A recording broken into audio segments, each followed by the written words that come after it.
de participer à cette table ronde, de l'accompagner. Alors, je remercie bien sûr les équipes d'Art en résidence et puis d'Institut français, parce que j'imagine bien combien ça a été compliqué de mettre en place tout ce dispositif. Techniquement, j'avoue que c'est assez fou.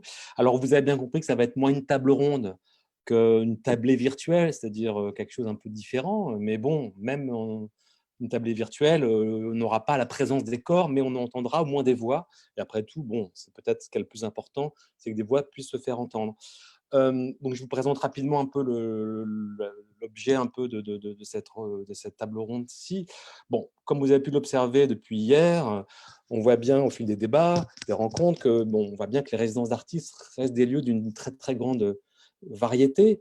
On pourrait même dire que la multitude de leurs formes, de leurs programmes, de leur taille, de leur mode d'organisation, de leur inscription sur un territoire, que ce soit une ville, un village, une fondation, un centre d'art, une entreprise, un hôpital, un parc. En tout cas, on voit bien que cette multitude est le signe peut-être premier de cette vitalité.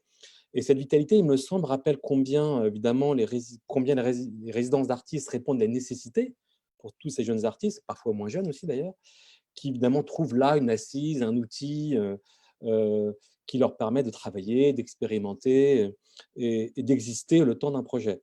On sait d'ailleurs combien, à l'inverse, les artistes isolés, abandonnés à leur solitude, peinent souvent à vivre, j'allais dire, sereinement de leur création.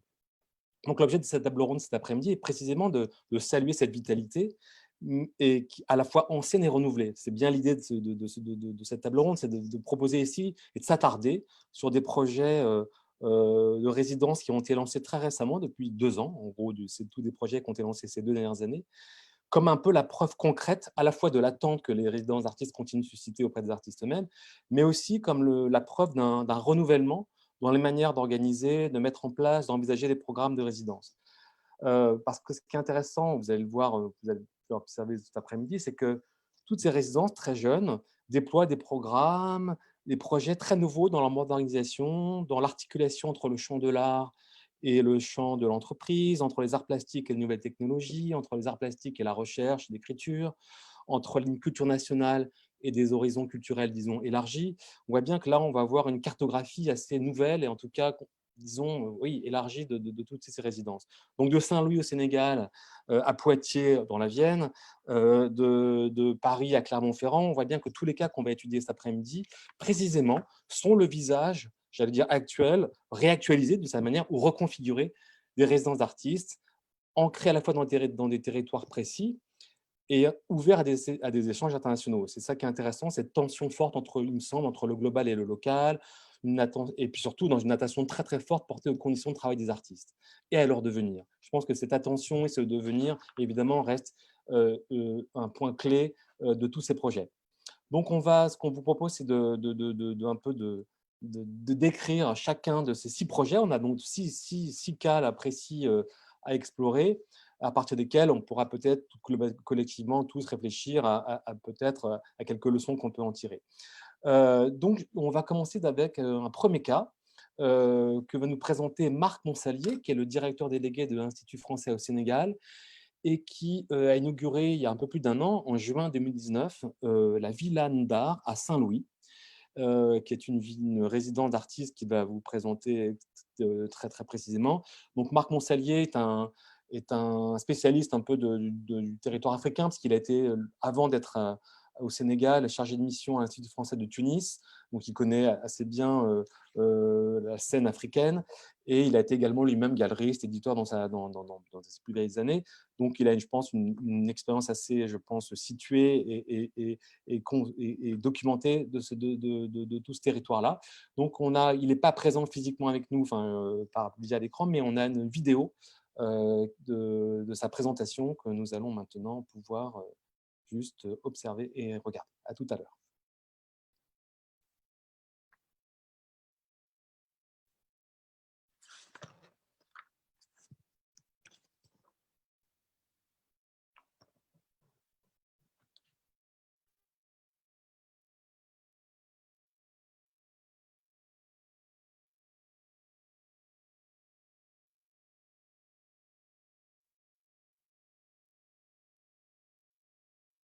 Bonjour, je suis très heureux de participer au colloque Art en résidence pour présenter la Villa Saint-Louis Ndar à Saint-Louis du Sénégal, villa qui existe depuis 1 an déjà, qui a été inaugurée en juin 2019, qui a été décidée en tant que projet présidentiel en 2018. C'est une résidence pluridisciplinaire d'artistes et de chercheurs qui doivent proposer des projets en lien avec les problématiques locales, régionales ou bien même sous-régionales. Saint-Louis est une ville qui est inscrite au patrimoine de l'UNESCO, donc les questions patrimoniales nous concernent, mais également les questions environnementales. L'érosion côtière touche la ville de Saint-Louis et le Sénégal. L'agriculture est un domaine important, l'art en général, la création, l'artisanat, et différents domaines de recherche, la spiritualité et enfin les questions géopolitiques. Cette ville-là est tournée vers l'Afrique, vers la création contemporaine africaine, mais également vers la France et plus largement vers la francophonie.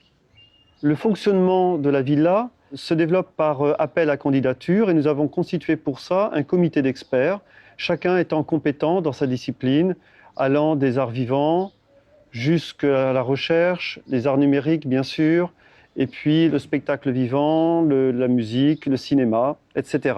Plus des 2/3 des résidents sont sélectionnés par le comité des experts. Pour ces premiers résidents, il y a une prise en charge du transport international, mais également ils ont des per diem et il y a un accompagnement lors de la résidence. Un peu moins d'1/3 des résidents est sélectionné dans le cadre de partenariats avec des institutions culturelles, avec les collectivités territoriales. C'est le cas notamment avec la ville de Lille, mais également d'autres collectivités territoriales, avec d'autres institutions culturelles. Le financement de la villa est hybride.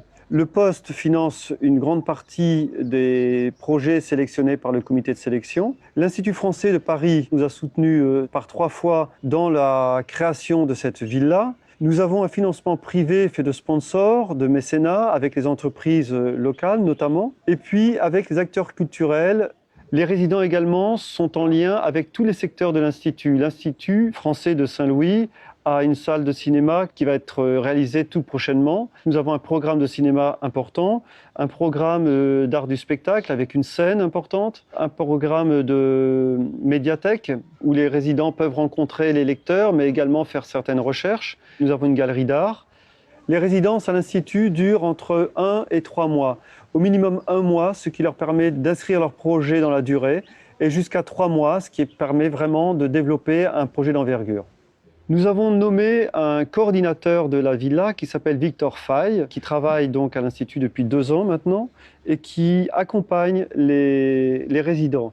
Parce que le travail de médiation est un point essentiel dans la villa, dans le choix que nous faisons des résidents.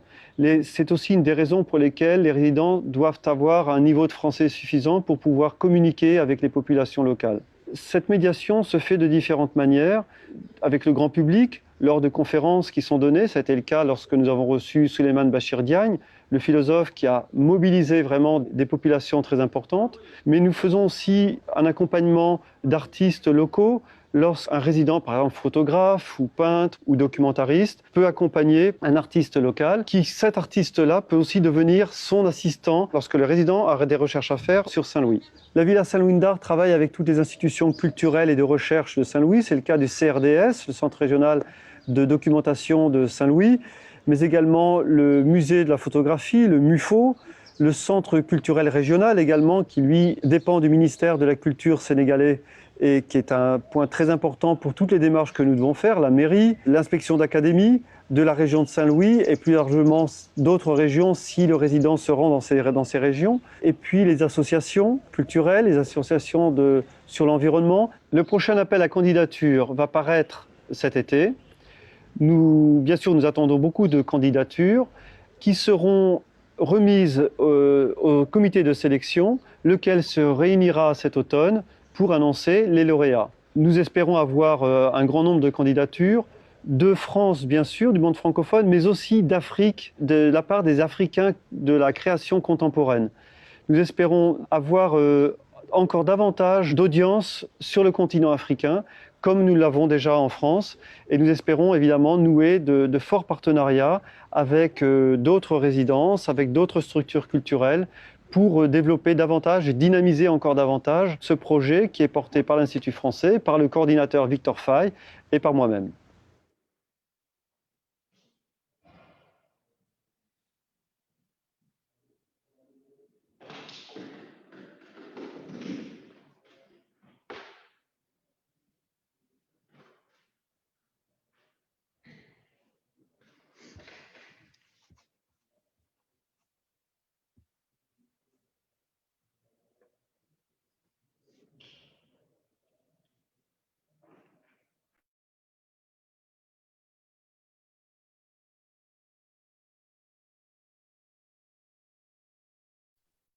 On m'entend là?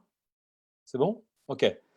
Je remercie Marc Monsalier, même si, il est un peu très loin de nous, mais en tout cas, sa présentation nous a évidemment, intéressés et on voit bien que là, dans une recherche pluridisciplinaire, il y a beaucoup de choses qui se passent ici. On pourra en reparler plus tard, on pourra pas l'interpeller directement, mais en tout cas, je pense que cette, nouvelle, villa, est, disons un sujet intéressant dans la cartographie que l'on va faire. On va passer maintenant la parole à Charlotte Fouché-Echy qui est, bonjour Charlotte, qui est, Bonjour. depuis mai 2017 déjà, la directrice déléguée de la villa, la célèbre villa Koyama à Kyoto au Japon. Une villa évidemment extrêmement célèbre dans l'histoire de l'art française. Il se trouve que Charlotte, vous avez été reconnue dans vos fonctions il y a quelques mois, là, je crois, en mai 2000 dernier, 20. Donc, pour un nouveau mandat, avec beaucoup, je crois, si j'ai bien compris, disons, de chantiers à venir pour vous, notamment les 30 ans de la Villa que vous allez fêter, je crois, en 2022. Et au-delà de ça, plusieurs projets dont vous allez, j'imagine, nous préciser exactement les enjeux, parce que je vois que vous avez une actualité, en tout cas, et un avenir dans les 3 ans extrêmement chargé. On vous écoute, Charlotte. Merci beaucoup, Jean-Marie.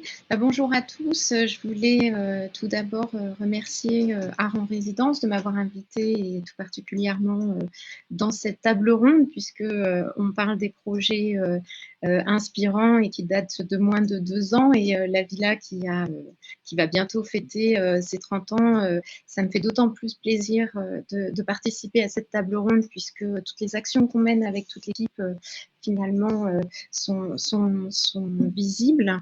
Pour moi, c'est important aussi de participer à cette table ronde puisqu'on a rejoint Art en résidence cet été. On a rejoint ce réseau et donc on est la première résidence française basée hors de France à rejoindre. Donc pour nous, c'est vraiment un moment important. Et je remercie aussi la Cité internationale des arts qui m'héberge actuellement pour pouvoir participer à cette table ronde. Donc, comme vous le disiez, Jean-Marie, c'est vrai que la villa Fujiyama va fêter ses 30 ans.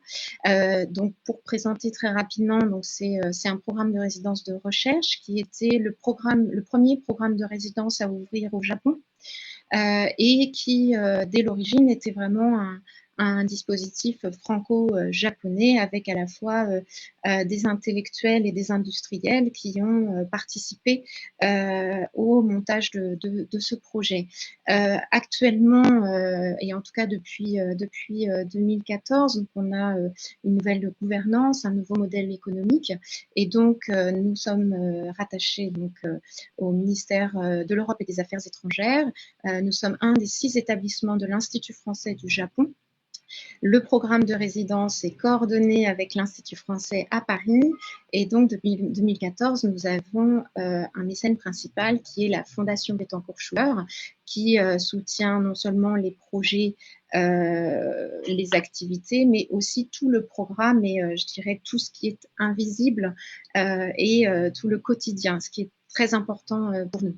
On accueille une vingtaine de lauréats par an, toutes disciplines, puisque pour nous, cette diversité est très, très importante. On parle vraiment de décloisonnement, puisqu'on a aussi intégré, en fonction aussi de l'évolution de la création contemporaine, on intègre de nouvelles disciplines, puisque en 2019, nous avons ouvert aux jeux vidéo, mais aussi aux nouveaux cirques et marionnettes, qui pour nous sont très importants. En 2014, on a aussi ouvert aux métiers d'art, qui dans le contexte de Kyoto était très très important et finalement qui nous a apporté beaucoup dans la relation et en tout cas pour les artistes et créateurs dans cette relation entre le concept et la technique. Par rapport je dirais à nos axes de travail, c'est vrai qu'on tous les projets des artistes sont en lien avec le Japon, avec vraiment la nécessité de venir s'imprégner de la culture japonaise, mais aussi de rencontrer et de monter des collaborations avec des professionnels japonais. Donc pour nous, c'est vrai qu'on fait tout un travail sur l'ancrage local, puisqu'on travaille avec un réseau, je dirais, de plusieurs centaines de professionnels japonais sur tout l'archipel, mais aussi on travaille en réseau avec justement tous les instituts français et alliances françaises qui sont de vrais relais pour nous, l'équipe, mais aussi pour les artistes et créateurs. On a aussi développé tout un axe de rayonnement international, puisqu'on s'est rendu compte quand même que depuis 30 ans, on a accueilli plus de 400 artistes et créateurs en résidence et on s'est rendu compte aussi de l'aura de la Villa Kujoyama et des projets qui sont développés. Donc, on a monté de plus en plus de partenariats aussi, notamment avec les États-Unis. Je dirais ce qui est important pour nous à ce jour, c'est aussi tout ce qu'on appelle l'accompagnement sur mesure, qui est essentiel, surtout dans un contexte multiculturel, où on fait maintenant un accompagnement à la fois en amont de la résidence, pendant et aussi à l'issue de cette résidence, puisque même si c'est de la résidence de recherche, donc sans obligation de résultat comme beaucoup de résidences, on s'est rendu compte aussi que finalement, on perdait le lien avec les artistes et donc on ne pouvait pas vraiment parler d'alumni ou de liens très forts avec toute cette communauté d'artistes. Et donc, on a décidé de monter tout un programme post-résidence, puisque tous ces projets de recherche, finalement, se développent et évoluent quelques mois, quelques années après la résidence. Et donc, par rapport à ça, en fait, on a... Après quelques mois, voire années d'expérimentation, on a décidé de lancer une charte justement d'accompagnement post-résidence qui nous permet aussi un peu de cadrer tout le soutien qu'on peut apporter, que ce soit sur de la valorisation des projets, de la diffusion, que ce soit en France ou au Japon, mais aussi sur des soutiens sur de l'achat de matériel, mais aussi sur le soutien à certains artistes et créateurs qui ont besoin de pouvoir communiquer d'une certaine manière, voire par rapport à un site internet ou autre. Donc pour nous, c'était important de les soutenir de différentes manières.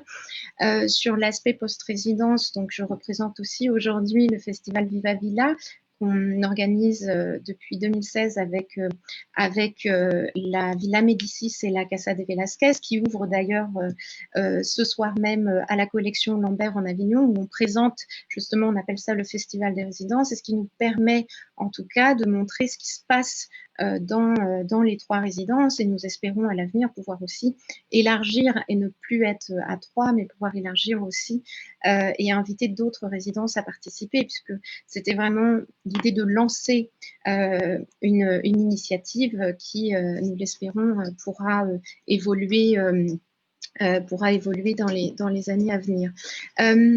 Quand je parle aussi du coup d'accompagnement post-résidence, c'est vrai que nos artistes, on se rend compte, et particulièrement dans les métiers d'art, c'est comme pour le design, c'est comment associer à la fois la recherche et aussi tout le développement, que ce soit industriel ou commercial. Et on a décidé de ne pas s'arrêter là, et c'est pour ça que parfois nous pouvons être présents aussi sur des salons, comme l'année dernière, le salon Première Vision, où il y a présenté 6 lauréates dans différents domaines touchant au textile pour qu'elles puissent présenter tous leurs projets d'innovation textile en avant-première.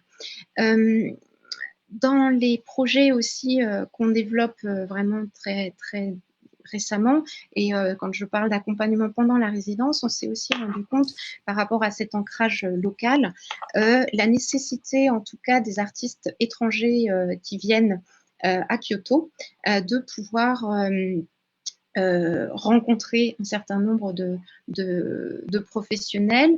On a décidé de s'associer avec la Villa Kamogawa, qui est portée par le Goethe Institute à Kyoto, et donc la Villa Kujoyama, de lancer un atelier Kamoyama à Kyoto, qui permettra en tout cas d'être un lieu ouvert sur la ville un lieu qui permette aux artistes de se sentir libres d'y inviter les professionnels qu'ils souhaitent et pourquoi pas initier de nouvelles collaborations sans que ça passe forcément par l'institution. Et donc ça, on est en train de monter ce projet-là avec la ville d'arrondissement de Sakyoku, qui est la ville où l'arrondissement où sont situées les deux villas.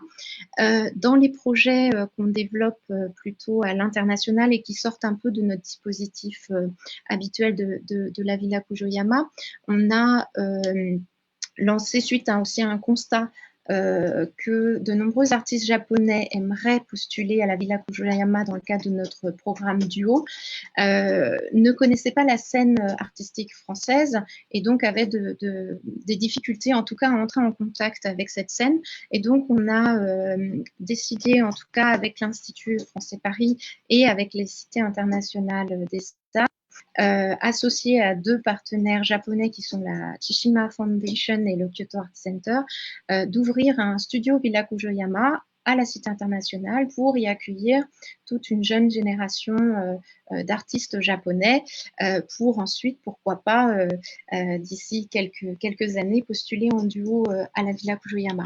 On est en train de monter un projet que nous portons aussi avec la Cité internationale des arts, mais aussi avec le Taipei Artist Village. Catherine Lee est intervenue hier dans la première table ronde. C'est un projet dont on parle depuis déjà maintenant, je dirais depuis 2018, qui pour nous est très important sur la place qu'on peut laisser aux jeunes curateurs dans les résidences, puisque on parle souvent des artistes et encore assez peu, je trouve, de cette jeune génération de curateurs qui finalement nous permet aussi qui leur permettent, en venant en résidence, de découvrir différentes scènes artistiques et pourquoi pas ensuite d'inviter certains artistes ou créateurs. Donc ça, c'est le programme Reset. Donc, qu'on a dû malheureusement reporter du fait du Covid, puisqu'on devait le lancer avec l'invitation de 3 jeunes curateurs, une française, une taïwanaise et une japonaise, puisque la sélection était déjà faite, soutenue par 3 mentors de nos 3 pays, qui sont Corinne Disrins pour la France et notamment Mami Kataoka pour le Japon. Donc ce programme, en tout cas, sera reporté sur 2021 et 2022. Et enfin, je voulais juste parler cette année, la difficulté de la crise sanitaire, c'est que nous avons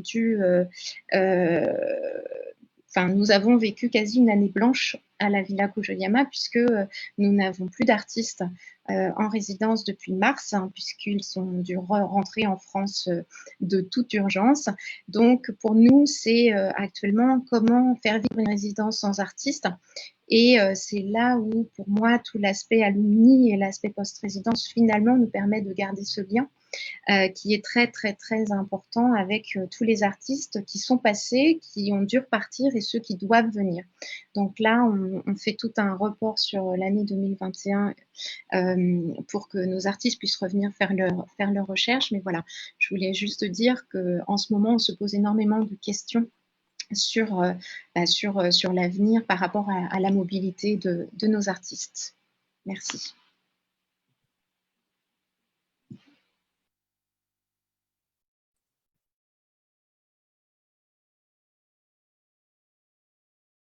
C'est bon, on m'entend? Non. Si, c'est bon? OK. Merci beaucoup Charlotte pour cette présentation passionnante. Et c'est vrai que bon, bah, la question du Covid, forcément, j'imagine, va nous préoccuper un peu cet après-midi. C'est une question, je pense, qu'on va se poser tous les uns aux autres. Et c'était d'ailleurs un sujet sur lequel je voulais vous interroger plus tard, mais on en reparlera plus tard. Mais on va continuer ce tour de table, enfin cette tablée virtuelle avec la présentation d'un projet assez nouveau et assez intriguant et assez passionnant aussi, qui va nous faire Sybille Panagiotou. Bonjour Sybille, pardon, pas Sybille, Sybille. Bonjour Sybille. Vous êtes délégué général du fonds de dotation du Centre Pompidou Accélération, qui est un fonds de dotation qui a été créé il y a à peu près 2 ans, que dirige aujourd'hui Mathias Léridon, et qui est un un fonds de dotation, enfin un sorte de projet assez nouveau qui propose une série de résidences d'artistes pendant plusieurs semaines au sein d'entreprises, qui seraient des entreprises qui sont elles-mêmes membres de ce fonds de dotation. Alors, c'est un dialogue assez nouveau aussi entre le monde artistique et le monde économique.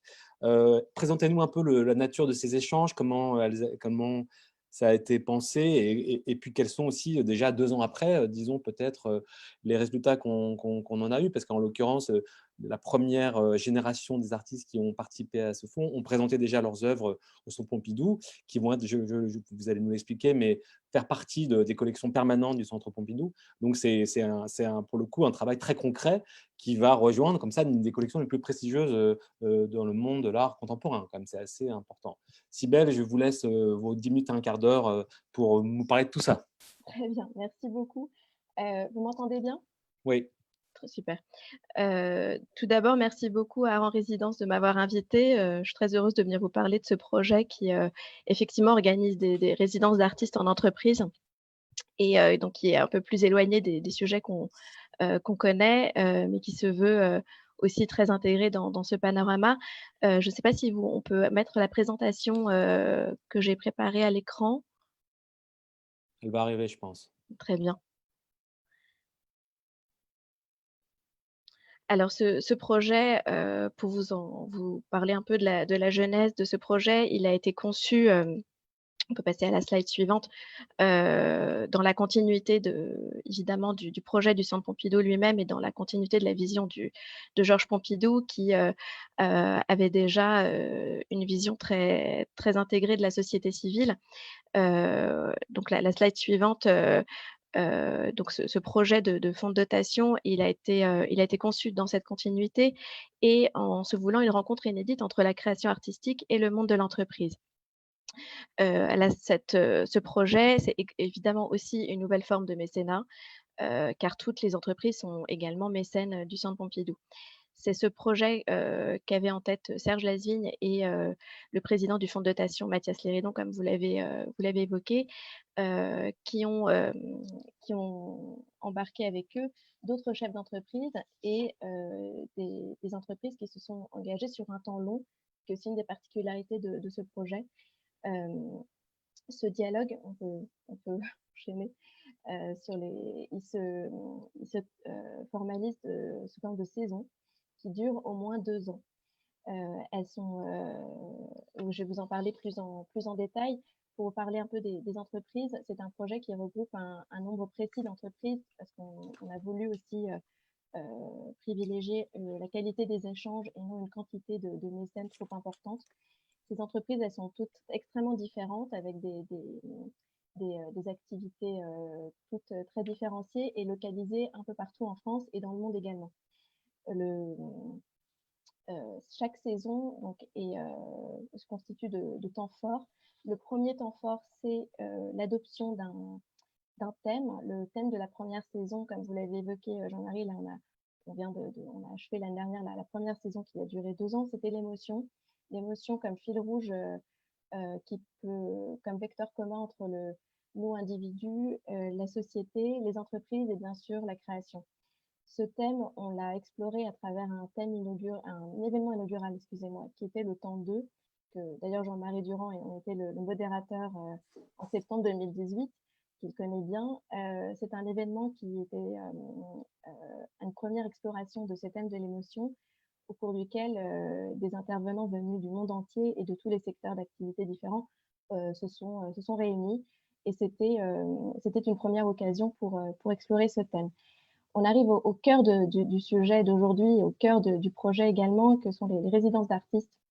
Donc ces artistes ont été sélectionnés par le Musée national d'art moderne et par un conservateur en particulier qui était le commissaire de la saison, Frédéric Paul. Et ces artistes, ce sont des artistes là aussi avec des pratiques très différentes, qui viennent du monde entier aussi. Et chaque artiste était en résidence dans une entreprise spécifique.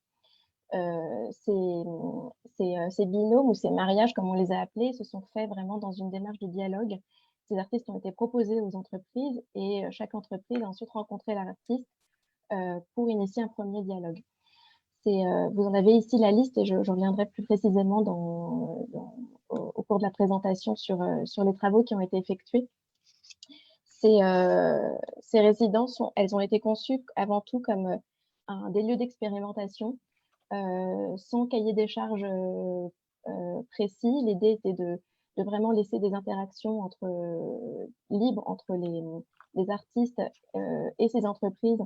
Et évidemment, chaque résidence a été extrêmement différente en fonction évidemment de la pratique de l'artiste, de l'activité de l'entreprise et aussi du temps qu'on pouvait y consacrer.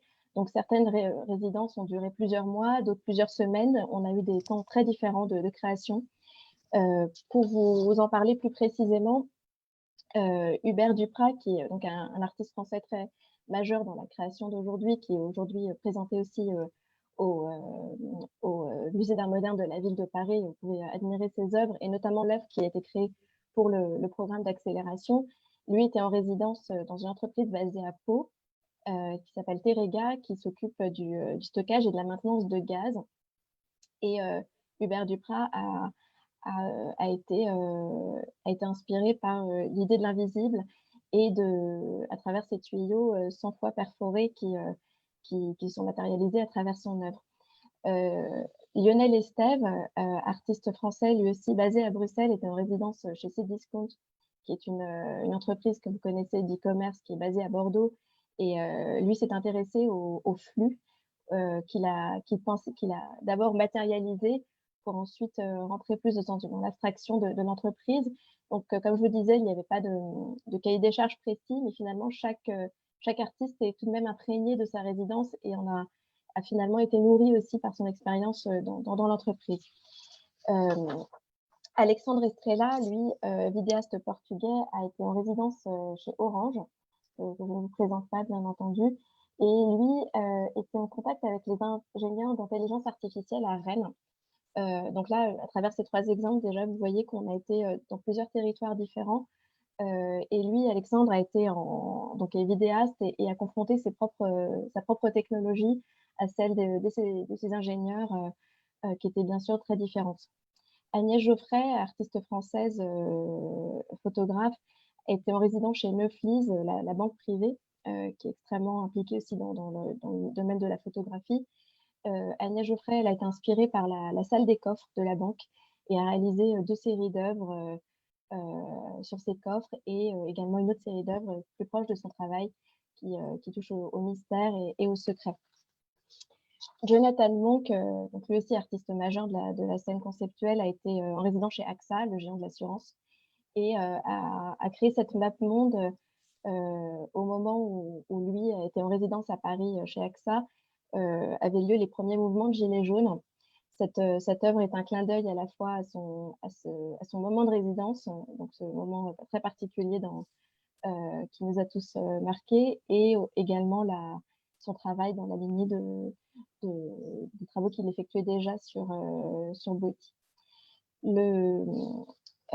Camila Oliveira Fairclough est une artiste brésilienne, elle qui est en résidence chez Tilder, qui est une entreprise de communication, et a travaillé, elle, à créer un atelier dans l'entreprise. Donc là, c'est un moyen de résidence très différent des autres. Elle a déplacé pendant 3 mois son atelier dans un local que lui avait donné l'entreprise et a été au contact des salariés de manière quotidienne et les a invités également à venir peindre avec elle.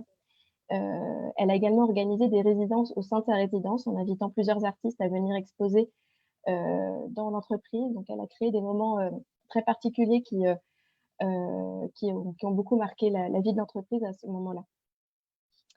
Le dernier artiste est Bruno Serralong, donc photographe très connu, qui était en résidence, lui, dans les locaux de la SNCF à Orval.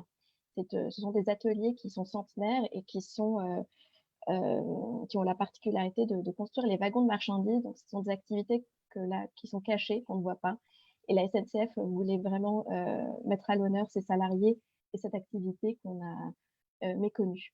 Et Bruno Serralong, lui, a été en résidence là-bas pendant plusieurs mois et a réalisé une série de photographies en noir et blanc qui témoignent de cette activité, mais aussi de la ville d'Orval qui vit grâce à ces ateliers.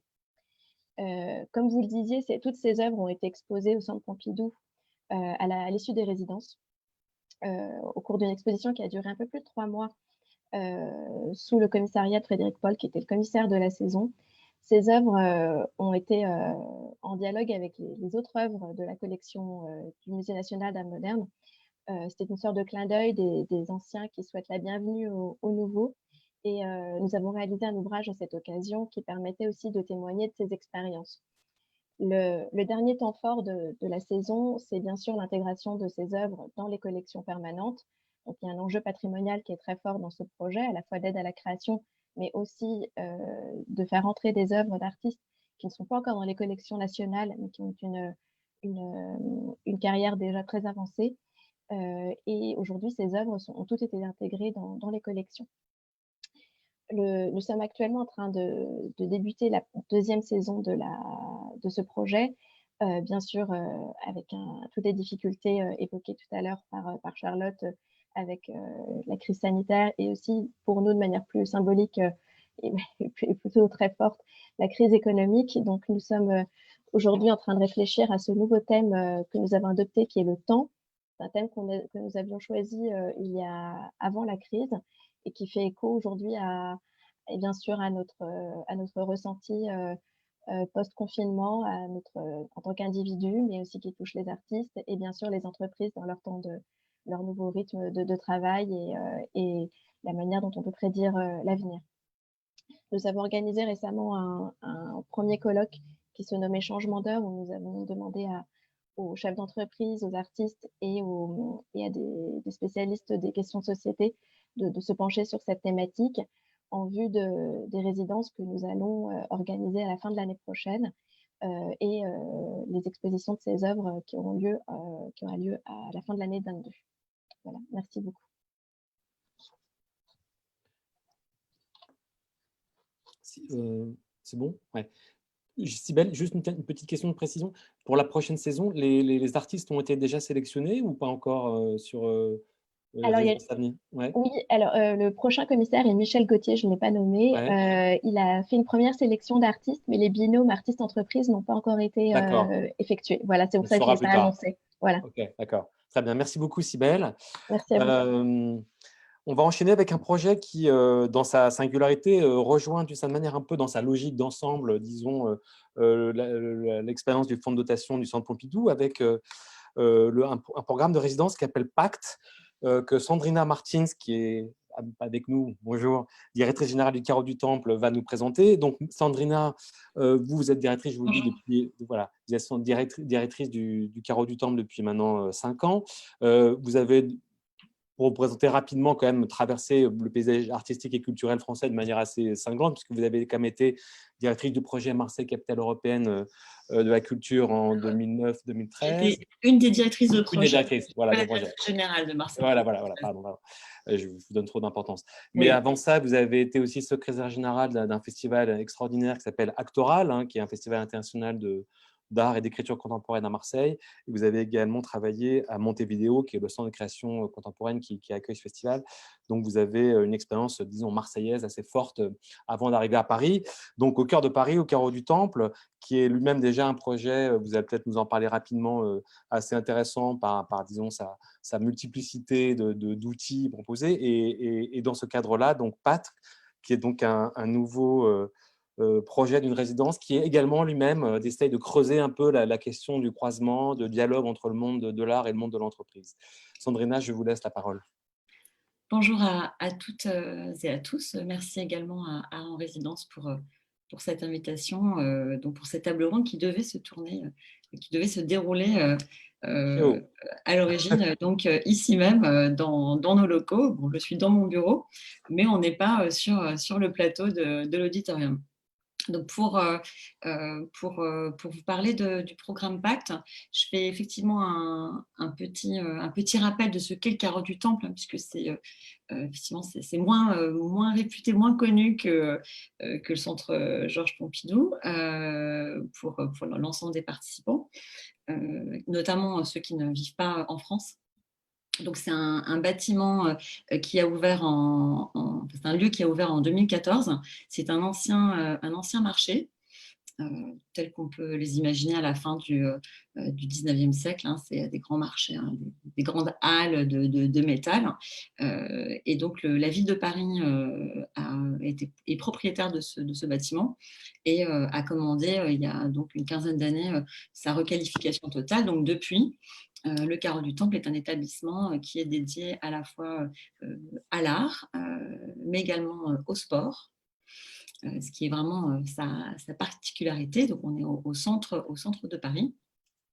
Et dans son modèle économique, il y a aussi une particularité qui découle de son statut juridique, c'est-à-dire que nous sommes une société publique locale. Donc, dans société, il y a la dimension mode de gestion privée, et dans le public local, il y a effectivement la notion de service public, avec des missions très précises qui sont définies dans le cadre d'une délégation de service public. Ce modèle-là, il génère aussi un modèle économique assez particulier, comme je le disais, puisque une grande partie des ressources du Carreau du Temple proviennent de ressources propres. En fait, l'équilibre, c'est 20% de subventions et 80% de ressources. Donc, ces ressources, elles proviennent essentiellement de locations d'espace, et donc notamment des locations de la Grande Halle, qui me fait face, et qui est une halle de 1800 mètres carrés qui nous permet d'accueillir tout au long de l'année des salons d'art contemporain. Donc, en ce moment, nous accueillons le salon galeriste, le seul salon qui a pu être tenu cette année au Carreau du Temple, malheureusement dû à la crise, et qui nous permet de financer en fait une grande partie de notre activité. Donc, avec une salle de spectacle, une programmation essentiellement en danse contemporaine, et puis des espaces en sous-sol de sportifs. Donc, ce petit détour, il est intéressant parce qu'il permet de comprendre que dans l'ADN du Carreau du Temple, dans ce lieu, nous sommes en lien permanent avec le monde de l'entreprise. Des clients, ce sont des chefs d'entreprise qui louent les espaces pour une convention d'entreprise, pour un événement d'entreprise. Voilà. Donc, on est dans ce lien permanent. Et donc, dès que je suis arrivée à la direction du Carreau du Temple, ça me paraissait important qu'au-delà de l'équation budgétaire à résoudre chaque année pour je dirais, boucler le budget, mais de creuser cette relation, ce lien au monde de l'entreprise. Et il se trouve que par ailleurs, donc vous avez fait référence à mon parcours professionnel. Donc, j'étais une des directrices de projet de Marseille Provence 2013, capitale européenne de la culture, et ma mission, pendant les 4 ans que j'ai passé à la construction de ce projet, a été de mettre en place un programme innovant, à l'époque, ça l'était encore, de résidence d'artistes en entreprise. Et donc, pendant 4 ans, avec mon équipe, nous avons mis en place une 60aine de résidences à l'échelle de la métropole marseillaise. Donc, c'était un moment assez fou, puisqu'il y avait eu déjà des expériences. Hein. Il y avait eu les ateliers de Rennes qui avaient commencé à accueillir des artistes en résidence. Il y avait également Mécène du Sud qui avait aussi proposé à des artistes de travailler en résidence. Et donc, nous, on arrivait avec l'envie de faire un énorme projet. Donc, ça a marché, c'était formidable. Et quand je suis arrivée au Carreau du Temple, j'ai pensé que c'était intéressant dans ce lieu, précisément, que l'on puisse lancer ce programme. Donc, ce programme qui s'appelle donc Pacte, hein, puisque c'est un pacte entre une entreprise et un artiste, rassemble, a des similitudes avec le projet qu'a décrit Cybèle. Ce sont des projets de création, hein, on est bien dans ce cadre, hein, c'est un projet de soutien à la création contemporaine. Nous, il a démarré en 2017, on a lancé les premières résidences en 2017. Donc, c'est toujours assez complexe. Alors là, je vois, voilà, ok, super. Donc là, vous avez des exemples de résidences qui ont été réalisées. Donc, projet à la fois évidemment de soutien à la création contemporaine, projet pour moi en termes de renouvellement de la pensée des politiques publiques et des politiques culturelles, projet qui nous permet aussi de diversifier les ressources pour financer la création artistique. Donc, puisque dans le cadre de ces résidences, nous avons mis un protocole qui est toujours le même en termes de financement et de mode de collaboration, c'est que nous finançons Carreau du Temple une partie du budget global de la production, mais l'essentiel de la résidence est financé par l'entreprise. Nous avons fait le choix suivant par rapport à la rémunération de l'artiste, c'est qu'il est rémunéré, évidemment, il est rémunéré pendant tout le temps de sa résidence. Donc, résidence qui peut durer parfois 1 mois, 2 mois, 3 mois. Mais voilà, on trouve, je dirais, la rémunération qui nous paraît la plus justement déterminée. Et donc, l'artiste est rémunéré pendant tout ce temps de travail au sein de l'entreprise. Et donc là encore un autre exemple de Florent Audois à la SAPME Île-de-France. Et ensuite, l'œuvre appartient à l'artiste. Donc l'entreprise qui finance donc, en moyenne 75% de la résidence et des frais de production n'est pas propriétaire de l'œuvre. Dans le cadre d'une volonté d'acquisition de l'œuvre, c'est tout à fait possible, nous l'encourageons auprès des entreprises, mais ça doit se faire en dehors du programme Pacte. Donc, une autre finalité, des objectifs de Pacte dont je n'ai pas parlé, et qui me paraît d'autant plus essentiel aujourd'hui, c'est la question de l'exploration du monde du travail. Donc, ce qui m'intéresse dans le lien à l'entreprise, ce n'est pas uniquement la recherche de financement, bien entendu, même si c'est important pour permettre aux artistes de créer, mais c'est quand même d'aller explorer ce monde de l'entreprise. Et c'est pour ça que nous sommes très attachés à avoir une diversité d'entreprises, et notamment pas forcément des entreprises de très grande taille. C'est-à-dire que ce qui nous intéresse aussi beaucoup, c'est d'aller à la rencontre de petites et moyennes entreprises. En fait, je dirais les 80% des entreprises en France sont des PME.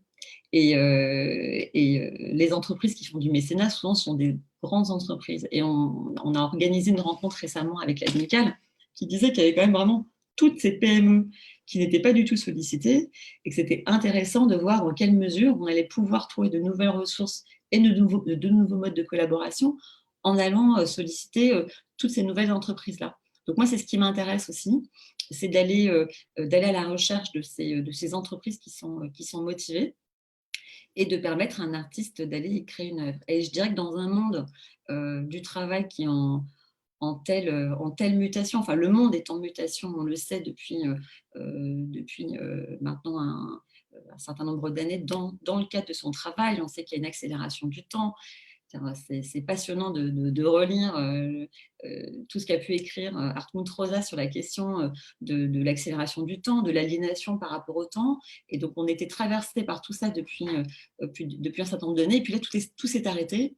Et maintenant, il y a eu la crise. Donc, je dirais que c'est encore plus intéressant dans ce moment-là de notre histoire de proposer à des artistes d'aller travailler au sein d'entreprises pour créer des œuvres.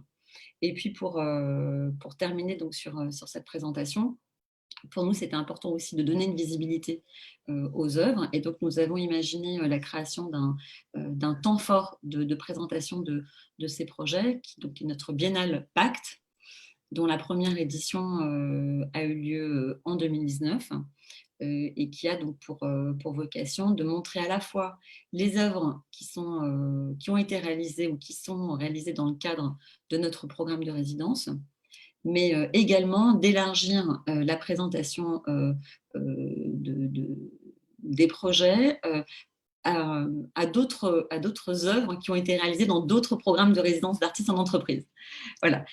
Pour nous, ce qui est important, c'est de ne pas se limiter à, je dirais, notre programme, mais c'est aussi de pouvoir inviter d'autres projets. Et c'est ce qu'on a fait en 2019, puisqu'on a invité des artistes qui ont fait des résidences dans le cadre du programme du ministère de la Culture, qui est un programme déconcentré qui est lié au DRAC et notamment à la motivation des conseillers arts visuels. On a aussi présenté une œuvre de la Fondation Hermès. Et puis, donc la prochaine biennale devait avoir lieu donc, 2021 et on a décidé de la reporter en 2022 puisque avec la crise sanitaire actuelle, toutes les résidences ont été malheureusement suspendues. Donc, on est en train de relancer et en fait, c'est dur, enfin, c'est vraiment difficile de relancer ces résidences-là parce que les entreprises aujourd'hui ont très, très peu de moyens. Enfin, en tout cas, celles avec lesquelles on travaille, hein, qui sont de petites entreprises, ont assez peu de moyens, mais on continue, on y croit et on sera présent, je l'espère, en 2022. Voilà. Merci Sandrine, merci beaucoup. Peut-être une petite question, Sandrine, mais qui s'adresse aussi également à Cybèle, parce que finalement, vous partagez un peu les mêmes enjeux et beaucoup de mêmes questions. La question que j'avais envie de vous poser, c'est qu'est-ce qui motive les entreprises qui sont dans vos réseaux à venir, enfin, à accepter d'accueillir des artistes chez eux? Est-ce que c'est, comment dire, une motivation qui serait uniquement indexée à un pur amour de l'art, ou est-ce que c'est une question d'image, de philanthropie? Comment vous pouvez éclairer l'implication des entreprises? Alors, les grandes, on peut imaginer que c'est plus facile pour elles parce qu'elles ont plus de moyens, en effet. Les PME, c'est peut-être plus compliqué. Qu'est-ce qui voilà, les anime dans le fait de vous accompagner dans ces projets? Ben, c'est vraiment une très très bonne question puisqu'en fait au départ moi-même dans le contact avec elle on tâtonne hein, sur la manière dont on va présenter les projets.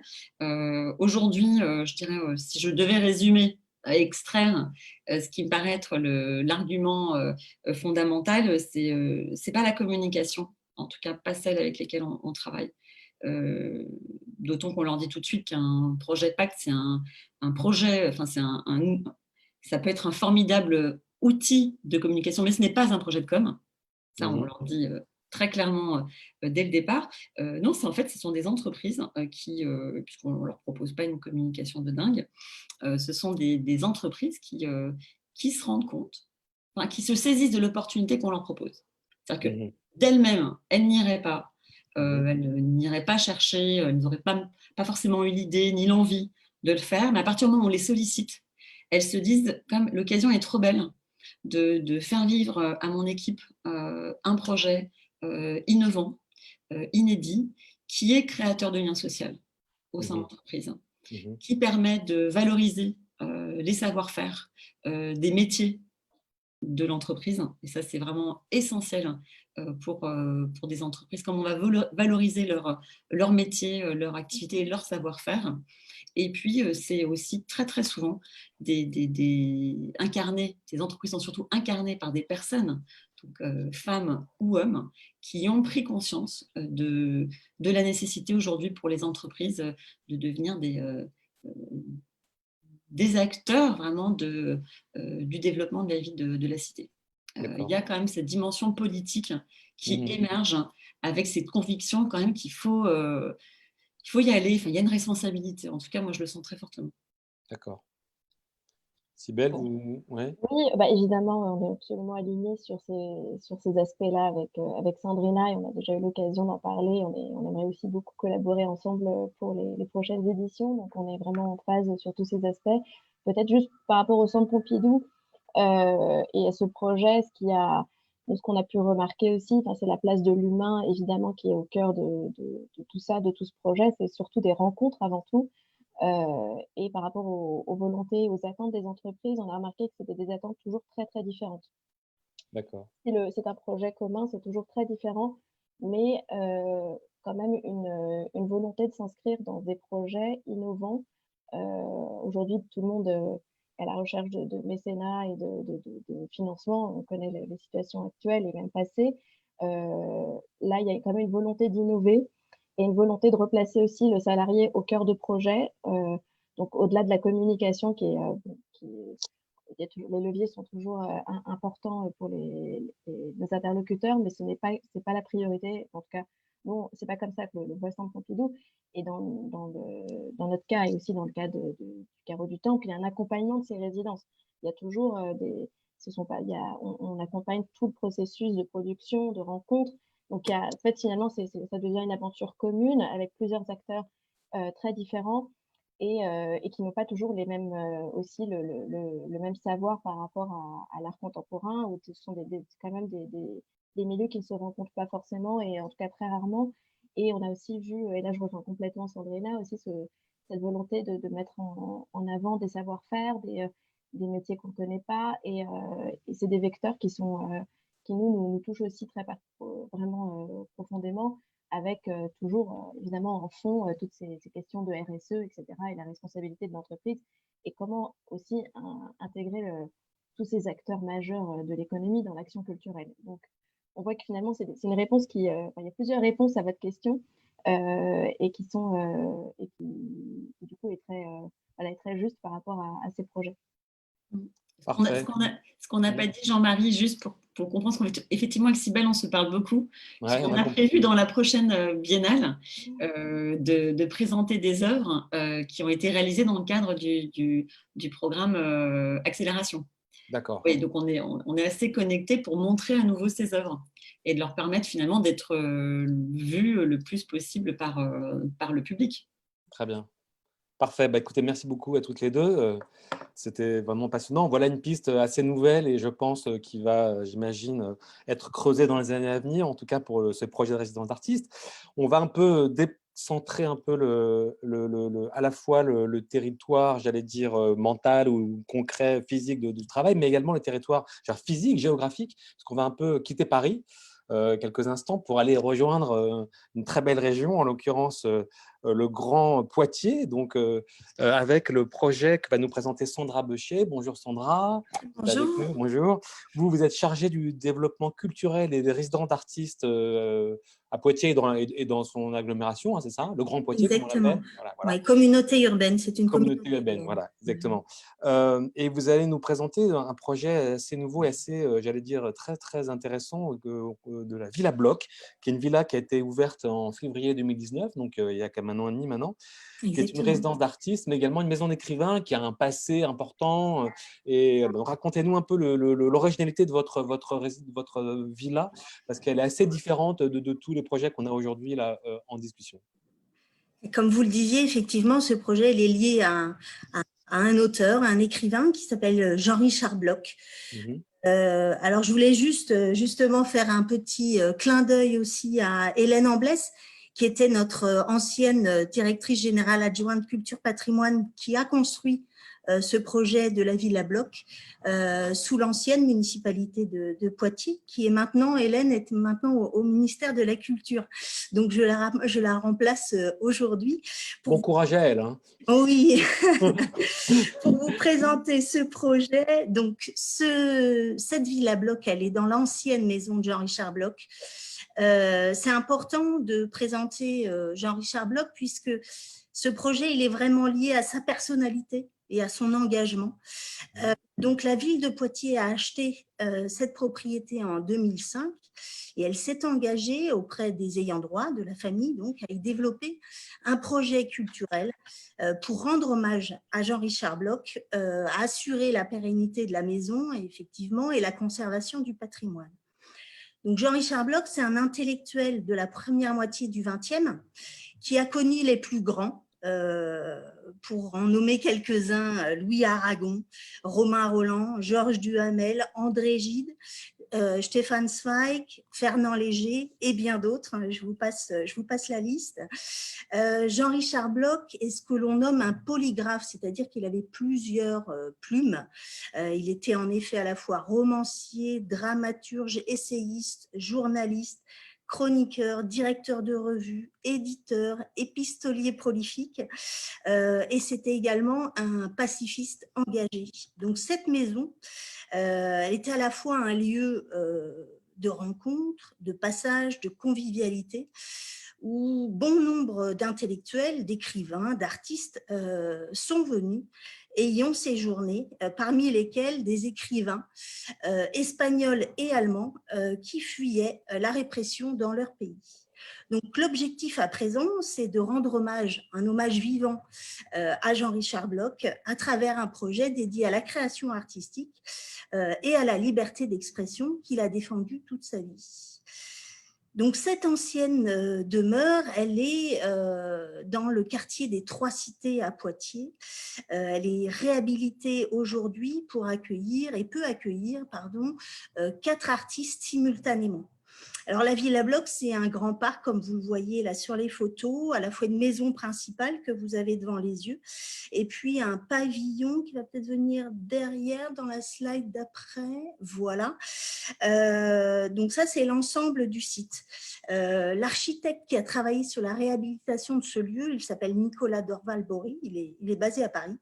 Il a réalisé les plans de cette réhabilitation. C'est un spécialiste en fait des lieux créatifs et de résidence. Il a préservé autant que possible la mémoire du lieu, tout en y ajoutant une touche contemporaine. L'idée, c'était aussi de garder cet esprit maison de famille.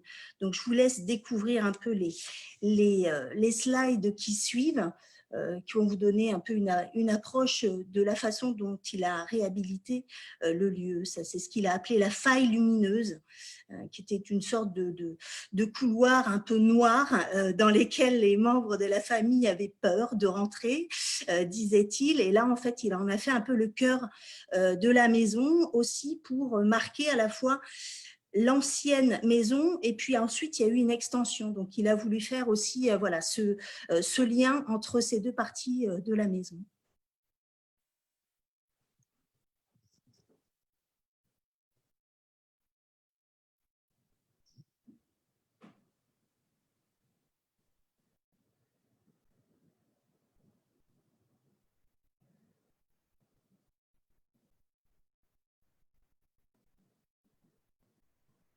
Voilà pour les espaces. Là, celui-là, en fait, c'est le bureau, l'ancien bureau de Jean-Richard Bloch qui a été reconstitué puisqu'on dispose aussi à la médiathèque de Poitiers d'un fonds Jean-Richard Bloch où on a à la fois beaucoup de livres, mais aussi beaucoup de photos, et ce qui nous a permis aussi d'avoir une idée très précise de la façon dont il était aménagé.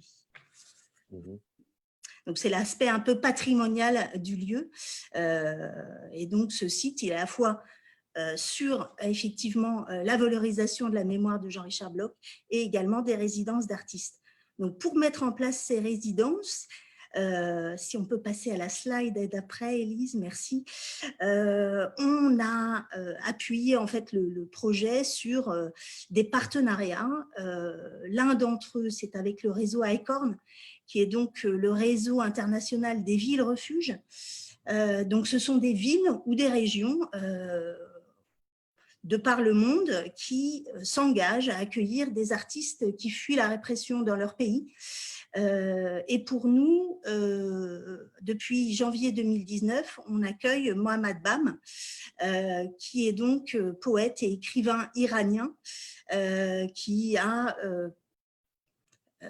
eu plusieurs périodes d'emprisonnement dans son pays, qui a dû fuir, et qui a dû fuir avec sa femme et ses 2 enfants, qu'on peut voir sur la slide d'après. Donc, on a cette possibilité aussi à la villa.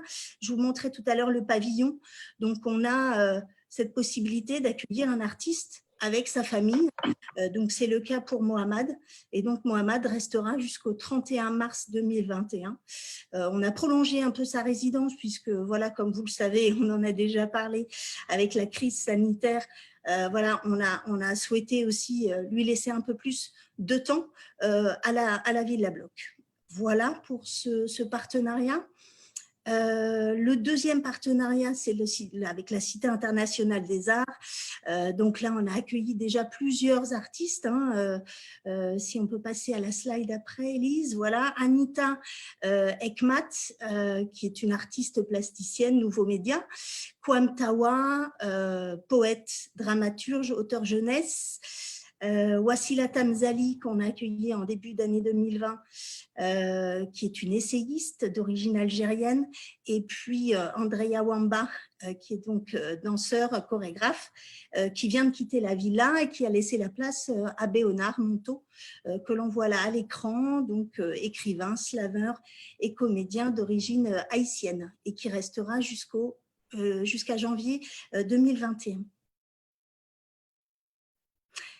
La prochaine slide, ah non, j'avais oublié Lionel Manga, évidemment, donc toujours en partenariat avec la Cité internationale des arts, essayiste camerounais qu'on espère pouvoir accueillir à partir de janvier aussi et jusqu'à juin prochain, sachant que, voilà, comme on le disait, les déplacements sont un peu compliqués en ce moment et voilà, et la mobilité difficile. Le troisième partenariat, c'est donc avec l'École européenne supérieure de l'image à Poitiers-Angoulême. Donc là, on accueille des post-diplômés de l'ESI. Donc on en a accueilli 3 jusqu'à présent, Alexis Morand, Jérémy Pengam, Alphée Caro. Et puis, en ce moment, on accueille Mado Chadebec, donc jusqu'à fin décembre à peu près de cette année. On devrait choisir le 2 novembre prochain les post-diplômés de l'ESI qui viendront l'année prochaine entre janvier et juillet et décembre. Ensuite, d'autres partenariats qui ont été initiés dans le cadre d'une opération qui a été menée aussi par la ville de Poitiers qui s'appelle Traversée. Donc, on a initié un partenariat avec le Poitiers Film Festival. Donc, on accueille aussi de jeunes scénaristes, réalisateurs. Donc, on a accueilli Jean-Baptiste Ouedraogo, Marie Rosselet-Ruiz, Kaina Lequerec cette année. Et puis, on devait accueillir, pour la slide d'après, on devait accueillir Firoza. Et là aussi, malheureusement, la mobilité et le déplacement des artistes, en tout cas pour Firoza, n'est pas possible pour novembre. Jusqu'au 5 décembre prochain. Donc, du coup, on a initié aussi un partenariat avec l'université de Poitiers et on va accueillir à la place, en fait, un auteur BD à partir de début novembre, là, jusqu'à mi-janvier prochain. Un autre partenariat aussi, toujours avec le Théâtre Auditorium de Poitiers, où là, on va accueillir à partir de janvier aussi prochain Thomas Ferrand, qui est un artiste botaniste qu'on a fait intervenir déjà nous dans le cadre de Traversée et qui mène, grâce à cela aussi, un projet au long cours avec le TAP. Et donc, du coup, ce sont des artistes qu'on retrouve à la Villa pour un temps donné, puisqu'il a souhaité aussi avoir ce temps de recherche et d'écriture. Donc, on l'accueille à nouveau avec plaisir. Voilà ce que je pouvais dire pour les artistes accueillis. Après, peut-être vous dire que, voilà, comme vous l'avez vu, il y a un espace qui est réservé pour chaque artiste au sein de la villa, à la fois dans la maison principale et le pavillon, que le temps de création est un temps évidemment important au sein de la Villa Bloc, mais qu'on a aussi des temps de médiation qui sont difficilement, que l'on met difficilement en place évidemment là cette année, mais généralement on s'adresse plutôt à des publics divers. On essaie de créer des partenariats en local, à la fois avec des acteurs du monde culturel, socio-culturel, éducatif, etc. Évidemment, on signe une convention de résidence avec les artistes et éventuellement avec le partenaire associé. Et puis, voilà, cette convention, elle stipule un peu les engagements de chacune des parties. Et on alloue aussi une indemnité de résidence à chaque artiste qui vient à la Villa Bloc. Pour les postes diplômés, c'est un peu différent. C'est le seul partenaire avec lequel on met en place un appel à candidature auprès des 5e années en cours, c'est-à-dire les étudiants à DENSEP. Et donc, nous mettons en place, comme je vous l'ai dit, le jury de sélection et à l'issue duquel on retient 2 candidats. Donc, pour les postes diplômés, on a à la fois un espace d'hébergement à la villa et on fait un lien aussi avec un autre projet dans un autre quartier de Poitiers, les ateliers de Bellejoine, où on a à la fois des ateliers. Ça, c'est vraiment pour les plasticiens. En tout cas, pour ceux qui sont sur des volumes, des choses comme ça, c'est quand même très, très bien pour eux. Pour la plupart, en tout cas, ils essaient de travailler à la villa. Ils ont l'espace pour cela. Ils ont un bureau. On est souvent aussi sur des artistes qui sont à l'étape de recherche, écriture. Donc après, au niveau de la production, on est vraiment sur les plasticiens et sur les postes diplômés, où on alloue aussi une bourse pour des coûts de production d'une œuvre. Voilà. Je pense que j'ai fait le tour. Depuis l'ouverture et jusqu'à la fin de l'année de cette année, on aura accueilli 18 artistes à la Villa Bloc. Ce qui ressort déjà, puisqu'on a déjà fait un premier bilan aussi à la fin de la première année, c'est la richesse des échanges entre les artistes, le croisement des disciplines, parfois des relations d'amitié importantes entre les artistes, le fait qu'on soit à la fois sur des résidences très longues, comme Mohamed Bam, où là on est sur des résidences de 2 ans, un peu plus de 2 ans même. Cité internationale, on est entre 2 mois et 6 mois. En général, c'est plutôt 6 mois. Ça a été un peu différent en 2020, évidemment. L'ESI, on est aussi sur des résidences longues d'un peu moins de 6 mois également. Et puis après, pour tous les autres partenaires, on est sur des résidences plutôt courtes, entre 15 jours, 1 mois et demi. Donc, du coup, ça permet aussi ce turnover et qui permet cette richesse des échanges entre les artistes et qui est très appréciée d'après les retours qu'on a de ces artistes qui sont passés à la Villa Bloc. Voilà pour moi.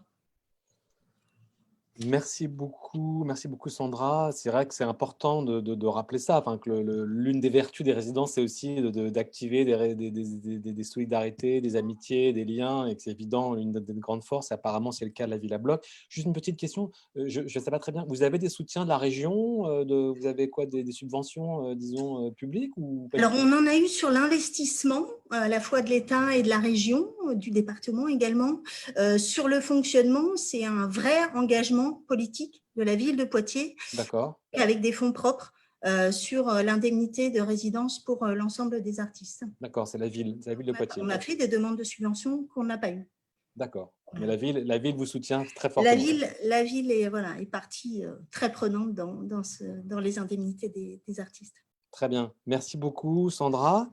On va terminer ce tour de table qui n'en est pas un, parce qu'un tour où il n'y a pas de table, ce n'est pas jouable. Mais en tout cas, on finit cette rencontre avec un focus sur une école d'art. Ça changera un petit peu, voilà, avec l'école d'art de Clermont-Ferrand, qui est ici représentée par Aurélie Brul, qui est responsable. Aurélie est là, je ne la vois pas. Oui, tout à fait. Bonjour Aurélie, pardon.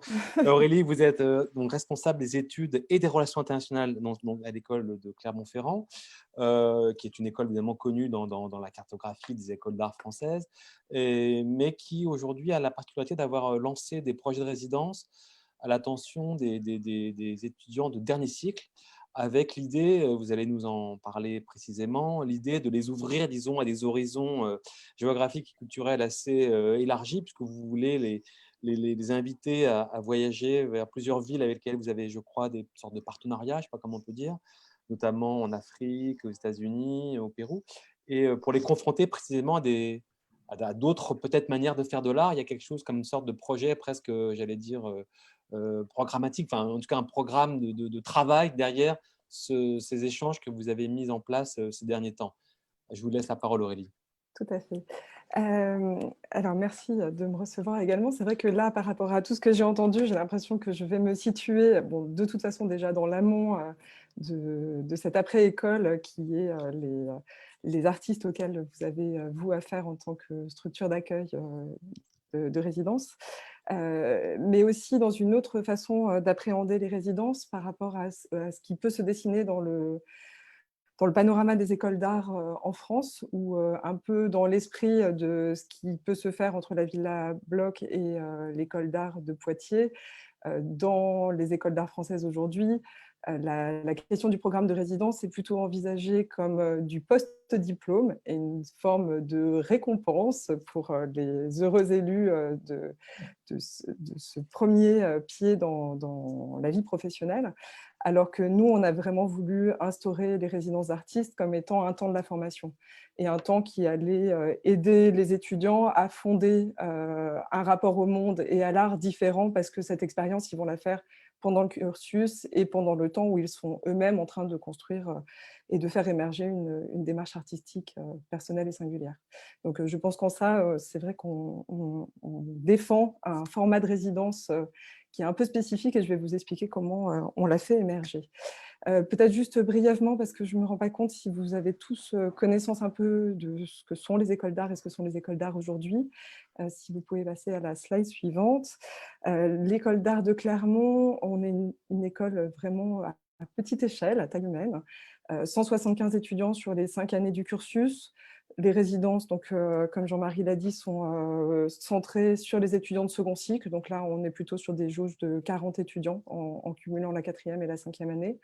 Sur les 5 années du cursus, on conduit les étudiants à 2 diplômes, le DNA qui est de grade licence, diplôme national d'art, et le DNSEP qui est de grade master, diplôme national supérieur d'expression plastique. Et à Clermont-Ferrand, on est uniquement dans une approche art, mais en sachant qu'on développe une approche art extrêmement ouverte et pluridisciplinaire. C'est-à-dire qu'on a dans nos enseignements et dans ce à quoi conduisent nos enseignements, autant des gens qui sont sur une approche plus classique des arts visuels et des arts plastiques, mais on en a de plus en plus aussi qui vont vers l'écriture, vers la danse, vers des pratiques performatives, etc.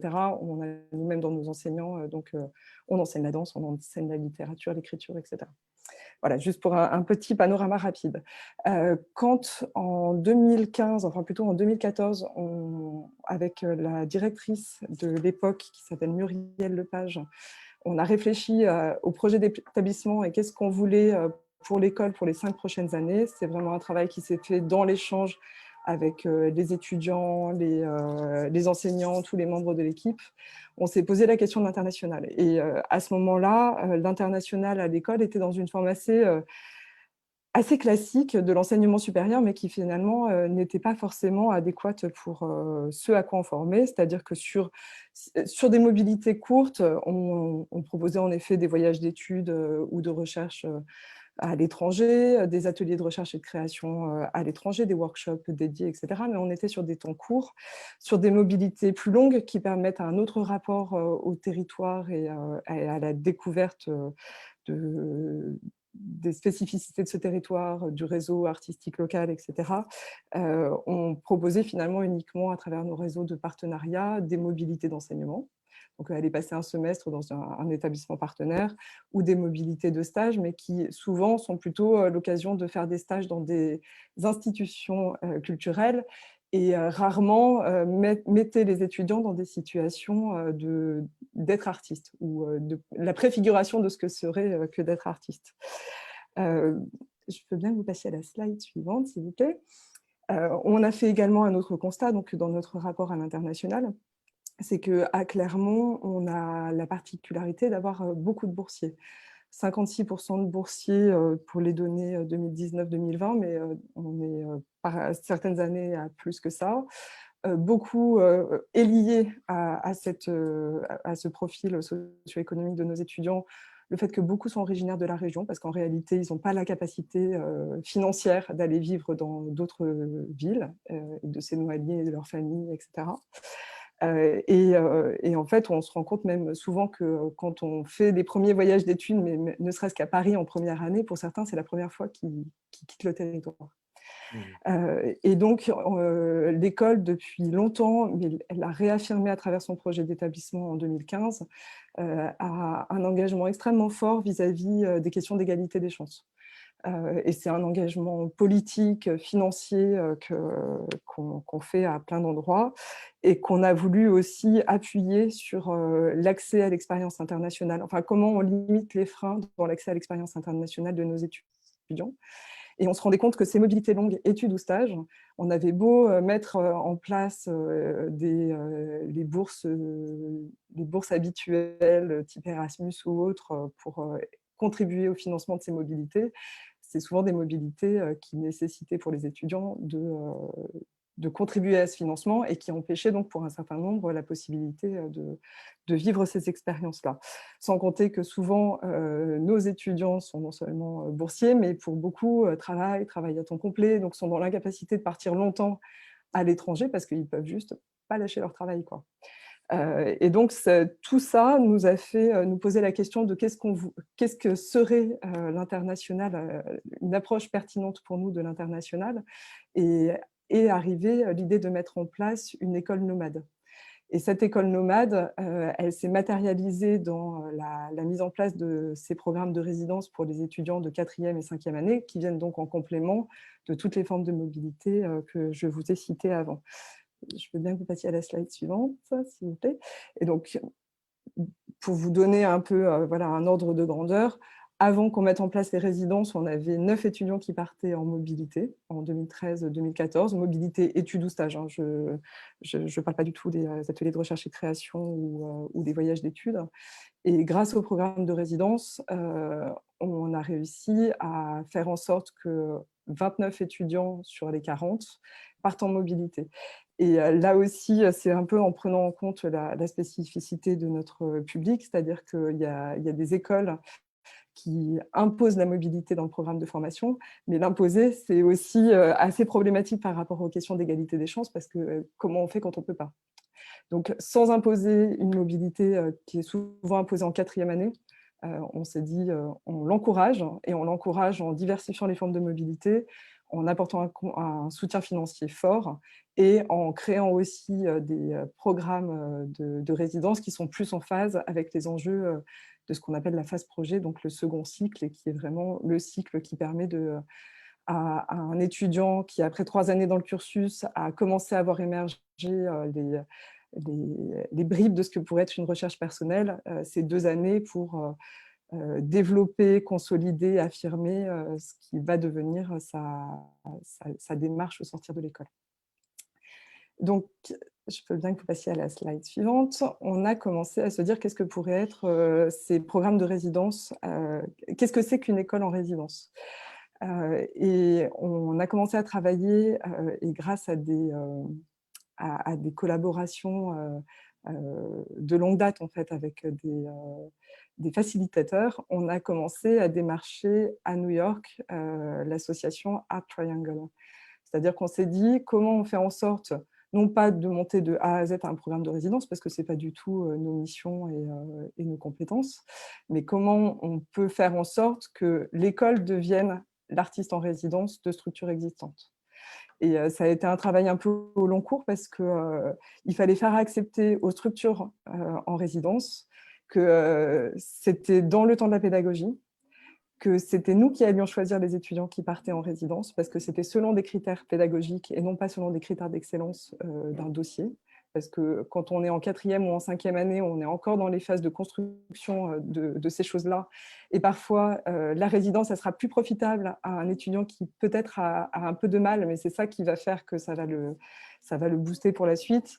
Et à l'inverse, peut-être qu'un étudiant qui semble avoir plus les cartes déjà en main à ce stade, enfin, dans un dossier, a besoin d'être plus déplacé en travaillant d'une autre façon à l'école ou dans d'autres types de mobilité ou d'expériences que l'école peut proposer. Donc, grâce enfin, on a réussi à mettre en place ce programme de résidence à New York, donc avec Art Triangle, grâce à l'aide de Alun Williams, qui est encore aujourd'hui artiste et qui fait partie du board de Art Triangle à New York, et qui, lui, connaissant bien l'école, a réussi à défendre cette position d'une structure qui accueillerait donc des étudiants dans le cursus, donc qui ne sont pas encore artistes, si vous voulez, et de l'école qui choisirait, qui les mettrait face à un groupe constitué selon des critères qui ne sont pas ceux avec lesquels ils ont l'habitude d'étudier les dossiers. Nous, pour sélectionner des étudiants qui partent en résidence, finalement, on est aussi un peu en ça dans la préparation à l'après-école, parce qu'en interne, on met en place des appels à candidature avec un début de projet, une motivation et un comité de sélection, mais interne, qui va permettre de définir le groupe qui va partir dans une des 3 destinations qu'on propose aujourd'hui. Donc, depuis 2015, on travaille avec Art Triangle. On a 5 étudiants qui partent, et toujours accompagnés d'un jeune diplômé, un peu dans l'idée aussi de créer une émulsion avec quelqu'un qui est déjà sorti de l'école et donc qui peut avoir une relation un peu différente à l'expérience et peut jouer un peu un rôle comme ça de locomotive par rapport au groupe. Le groupe part toujours avec un enseignant de l'école aussi pour bien amorcer, parce que vu que c'est un temps de la pédagogie, c'est aussi une façon de bien amorcer le temps de résidence et les aider à trouver leur marque dans la difficulté souvent de trouver un équilibre entre, surtout à New York, l'envie d'être dehors, de visiter mille et une choses et le temps de l'atelier qui reste important, enfin un équilibre qui reste important à trouver pour eux. Donc ça, c'est depuis 2015 à New York. Suite à cette première expérience et au retour très positif qu'on a eu, on s'est dit qu'on allait développer un deuxième programme de résidence qui était lié à un territoire avec lequel on travaille depuis longtemps, qui est le Bénin. C'est les relations que l'école de Clermont a nouées avec le Bénin sont au départ liées à la pédagogie avec un atelier de recherche et de création sur les questions de paysage qui s'était développé au Bénin grâce à des enseignants qui eux-mêmes, dans leur travail artistique, étaient sur des réflexions sur les questions post-coloniales et étaient en lien avec des artistes béninois. Et on a développé un programme de résidence et cette fois-ci, on l'a, nous, davantage porté en allant chercher des partenaires vu qu'il n'y avait pas de lieu institué pour nous accueillir en résidence. Et donc, on travaille avec l'Institut français de Cotonou qui, à la fin du temps de résidence, propose un temps de exposition, c'est un peu vite dit, plutôt de restitution et d'échange autour de l'expérience, parce que ce que je ne vous ai pas dit, c'est que nos résidences, elles durent 6 semaines entre janvier et mi-février. Donc, c'est quand même un temps relativement court, en fait, pour développer les choses. Et on travaille aussi en partenariat avec le Centre Art et Culture d'Abomey-Calavi, d'Abomey-Calavi, oui, c'est ça. Et les étudiants sont hébergés dans un appartement qu'on trouve avec l'aide d'un autre partenariat qu'on a sur place avec le parking et l'artiste qui s'appelle Marius Dansou, donc, qui nous aide à trouver l'hébergement et l'atelier dans lequel les étudiants vont travailler pendant ce temps de résidence. Donc ça, c'est depuis 2016. Et le dernier programme de résidence qu'on a monté depuis 2017, on l'a monté à Lima. Et là, c'est encore une autre histoire qui nous a amenés sur ce territoire-là.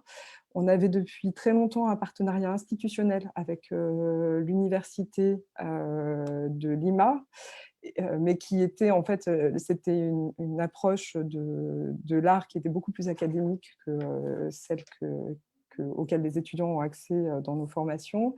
Et partant du constat qu'ils voulaient tous aller à Lima, mais pas forcément pour les bonnes raisons, c'était pas forcément pour bénéficier de l'enseignement, mais plutôt bénéficier avoir un temps sur ce territoire, rencontrer cette culture. Et vu que chacun revenait extrêmement enthousiaste de la rencontre, transmettait cette richesse en fait, de l'échange aux étudiants l'année suivante, et j'avais toujours de plus en plus de demandes, mais je voyais bien que c'était pas forcément pour une mobilité pertinente. Donc, on a décidé de mettre en place un partenariat avec cette fois-ci des ateliers d'artistes qui se situent dans le quartier de Barranco à Lima, qui est le quartier où sont les artistes aujourd'hui. Et donc, cette fois-ci, ils sont en résidence avec un atelier au milieu d'ateliers d'artistes. Et là, les étudiants qui peuvent y partir sont au nombre de 3. Donc, c'est vraiment aussi calibré par rapport à la taille de l'atelier auquel ils peuvent avoir accès. Et encore une fois, accompagnés d'un diplômé. Qu'est-ce que je voulais vous dire d'autre ? Oui, si, quelque chose d'important.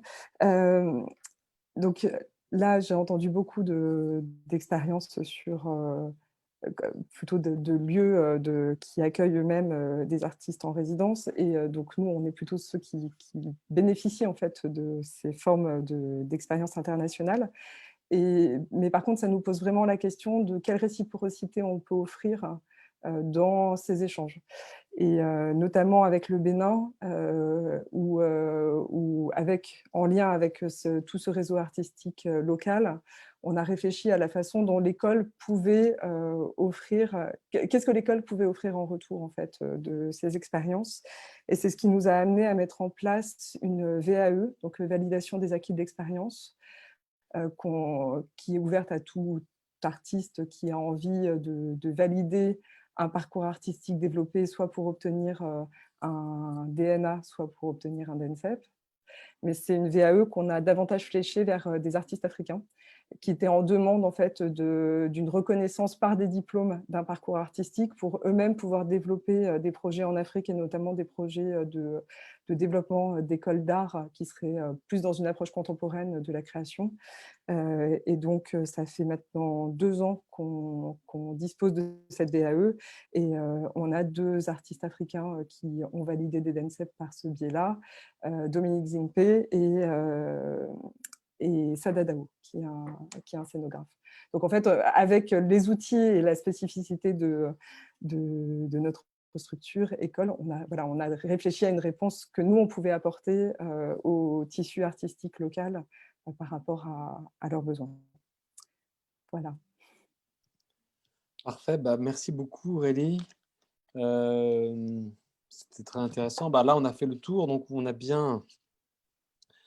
bien pu observer combien la variété dont je parlais, la multitude d'expériences dont je parlais en début de rencontre est vraiment palpable. On voit bien qu'à la fois par la nature, j'allais dire juridique ou institutionnelle, puisqu'on a parlé d'écoles, de villas, de fonds de notation, de partenariats entre public et privé, de partenariats institutionnels. On voit bien qu'il y a une variété déjà de nature même, et puis même de territoire, puisqu'on a parlé de Paris beaucoup, mais également de la province, de la France entière, et puis évidemment de l'étranger, dans les lieux d'accueil. Donc on voit bien qu'on est dans vraiment une grande variété de résidences, et je crois que cet après-midi, on a entendu des projets assez nouveaux, assez en effet inspirants. C'était l'objet de cette table ronde, en tout cas comme des pistes possibles aussi à développer dans les années qui viennent. Alors je crois on va avoir des questions, mais peut-être une question générale, peut-être à chacune d'entre vous, parce qu'on en a beaucoup parlé là, en filigrane en permanence sur l'impact évidemment de la crise sanitaire sur les activités que vous menez. Mais j'ai envie de vous demander finalement, est-ce qu'il y a beaucoup de débats en ce moment dans le monde de l'art, vous le savez bien, sur l'impact de cette crise sanitaire et comment elle va transformer, j'allais dire, peut-être les modes d'organisation même de la vie artistique, puisque on a beaucoup critiqué l'hypertrophie ces dernières années prise par les biennales, les foires, etc. Et donc, on voit bien que la fragilité aujourd'hui est extrêmement forte, notamment des jeunes galeristes ou des jeunes artistes aujourd'hui. Comment vous avez le sentiment, chacune d'entre vous, que les artistes que vous recevez, avec lesquels vous avez des échanges quotidiens, comment eux-mêmes peut-être sont en train de vivre ce moment difficile et les inquiétudes que ça peut procurer? Est-ce que vous sentez une sorte de grande fragilité générale? Est-ce que votre mission, entre guillemets, peut-être d'un peu les rassurer? Comment vous arrivez à négocier ce moment extrêmement compliqué que le monde de l'art traverse, et pas que le monde de l'art, tout le monde de la culture en général, évidemment? Je ne sais pas si quelqu'un veut réagir à ça.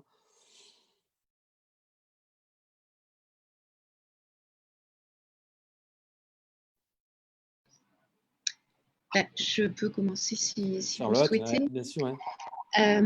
Donc nous, en fait, c'est vrai comme on a eu... donc normalement, on accueille des artistes entre 2 et 6 mois sur l'année 2020. Et en fait, on a eu donc, toute notre première promotion de 6 artistes qui ont dû rentrer du jour au lendemain. Et en fait, il y avait, je dirais, beaucoup d'inquiétudes sur la situation en France, puisque nous, la situation au Japon, on la vivait très, très différemment. Il y avait la difficulté de se dire arriver à temps avant la fermeture des frontières. Et après, arriver en confinement en France, c'était comment garder le lien avec eux pour qu'ils puissent continuer finalement à travailler à distance avec les équipes de la villa et aussi avec les collaborateurs japonais qu'ils avaient rencontrés sur ce début de résidence. En tout cas, Ensuite, c'est vrai que j'ai été en contact avec pas mal d'anciens, ceux qui étaient là sur les 2-3 dernières années, à leur demander justement un peu comment eux vivaient cette situation. Et ce qui était assez impressionnant, en dehors de l'annulation, bien évidemment, de tout leur spectacle ou leur exposition, ils ont profité de ce temps pour créer, pour se reconcentrer sur certaines choses et finalement prendre un temps pour eux qu'ils avaient initié en temps de résidence. Et là, ils se sont dit, bon, bah, c'est le moment aussi de se remettre sur le projet de la villa, notamment sur ces derniers mois. Et là, je continue, puisque étant à Paris en ce moment, je profite de rencontrer certains. Et finalement, ce temps, ils ont essayé de le rendre bénéfique pour eux sur l'aspect de la création. Et après, bien évidemment, certains sont dans des situations très, très, très sensibles. Et donc, nous, comment les accompagner aussi, d'une certaine manière, par nos projets en post-résidence. D'accord. Moi, je peux dire Sandrina, aussi, oui, par rapport à l'expérience ici au Carreau, pour moi, je ressens quand même beaucoup d'ébranlement hein, pour les artistes, hein, qu'ils soient d'ailleurs confirmés ou plus émergents. Hein. C'est quand même très, très dur ce qu'ils vivent. Hein. Pour ceux qui relèvent du régime de l'intermittence du spectacle, bon, il y a eu quand même cette année blanche hein, qui fait que les heures, il y a eu une année de plus pour pouvoir bénéficier de l'indemnisation chômage. Donc, ils ont pu souffler un peu, mais l'inquiétude reste la même. C'est-à-dire que même s'ils ne sont pas inquiets là, à court terme, ils savent très bien que ça va être très, très, très, très dur. Pour la suite, c'est très très dur de trouver dans le spectacle vivant des moyens de production aujourd'hui, de se projeter dans de la diffusion. Là, on est déjà en train de parler de la saison 2022-2023, quand on ne parle pas de 2023-2024. Ce matin, j'ai encore une réunion et c'était bon, pour la saison prochaine, donc 2021-2022, on laisse tomber, c'est trop court. Ah, bon, c'est dans un an en fait. Et mon interlocuteur me disait c'est trop court. Donc, ça veut dire que pour les artistes, tout ça va s'enchaîner, ça va être très, très dur. Et pour les artistes plasticiens qui relèvent plus du champ de l'art contemporain, très dur aussi, hein, beaucoup, beaucoup d'angoisse. Et je pense qu'on n'est pas encore, on est dans le moment par rapport à votre question de comment on imagine la suite, je pense qu'on est le moment où on accuse encore le coup, tous ensemble. Et en tant que structure aussi, je le ressens comme ça. C'est-à-dire que pour l'instant, on s'est pris un gros coup sur la tête, donc on est encore, je dirais, sous le choc. Et sans doute que de ce choc vont naître peut-être d'autres manières de travailler, d'autres approches. Mais en tout cas, en ce qui me concerne, c'est encore trop tôt pour dire que ça y est, on sait ce qu'on ne fera plus ou ce qu'il faut faire. Vous voyez, là, je crois qu'on n'en est pas du tout là. Aujourd'hui, on en est à gérer des injonctions contradictoires, des situations qui évoluent au jour le jour, mais vraiment au jour le jour. D'une semaine à l'autre. D'une semaine à l'autre, on change les horaires de tous les spectacles d'une saison. Oui, et on se dit comment on va faire dans 2 mois. Est-ce qu'on change toute la saison? Est-ce qu'on change que le début? Et puis pour les soirées avec des plateaux partagés avec 2 spectacles, est-ce qu'on va commencer on devait commencer à 19h30, est-ce qu'on commence à 18h? Est-ce qu'on peut faire une soirée avec 2 spectacles qui commencent à 18h? Enfin, on est sur des questions qui sont tellement techniques. Même les artistes, là, pour le coup, on a un peu de mal à se projeter. On tient le coup puisqu'on invente, mais je pense que c'est dans les mois qui viennent qu'on arrivera, peut-être les années, qu'on arrivera à en tirer vraiment des conclusions de changement profond. D'accord. Peut-être une autre petite question, je ne sais pas techniquement, Anne, si vous voulez qu'on pose des questions déjà de notre public tout de suite, comment techniquement on s'organise, Anne? Oui, alors moi, je vais laisser la parole à Mathilde Guyon pour ces questions-là, D'accord. mais peut-être Ok. que si tu as des questions Oui, pour alors, Marie, tu peux la poser, puis on en ok, garde ok, d'accord. un Alors, peu de temps pour Mathilde. Une question rapide, mais assez générale. Je voulais vous demander, aux unes et aux autres, finalement, de par votre parcours, votre expérience, voilà, de la résidence. Et la question que je voulais vous poser, c'est est-ce que vous pouvez estimer ou dire, affirmer qu'il y a comment dire, une tradition française de la résidence d'artistes? Est-ce que, par rapport à d'autres pays où des outils culturels de soutien aux artistes existent aussi, j'ai des pays fort évidemment importants comme par exemple l'Allemagne ou je ne sais quoi d'autre. Est-ce que vous avez l'impression qu'il y a une particularité française, disons, dans ce soutien, dans cette attention portée à leur travail, à la manière de les accompagner? Et si c'est le cas, comment vous définiriez cette particularité? Ou est-ce que c'est une illusion d'optique et que finalement, aujourd'hui, penser que la politique culturelle française est un peu, disons, à part, est une erreur? Et dans ce cas-là, quels seraient les autres pays où il vous semble que la culture de la résidence d'artiste est très développée? C'est une question peut-être un peu naïve, mais c'est une manière peut-être de clarifier un peu certaines choses. Je ne sais pas si quelqu'un a une idée. Charlotte, vous qui êtes très très loin, comment vous voyez la politique française dans ce cadre?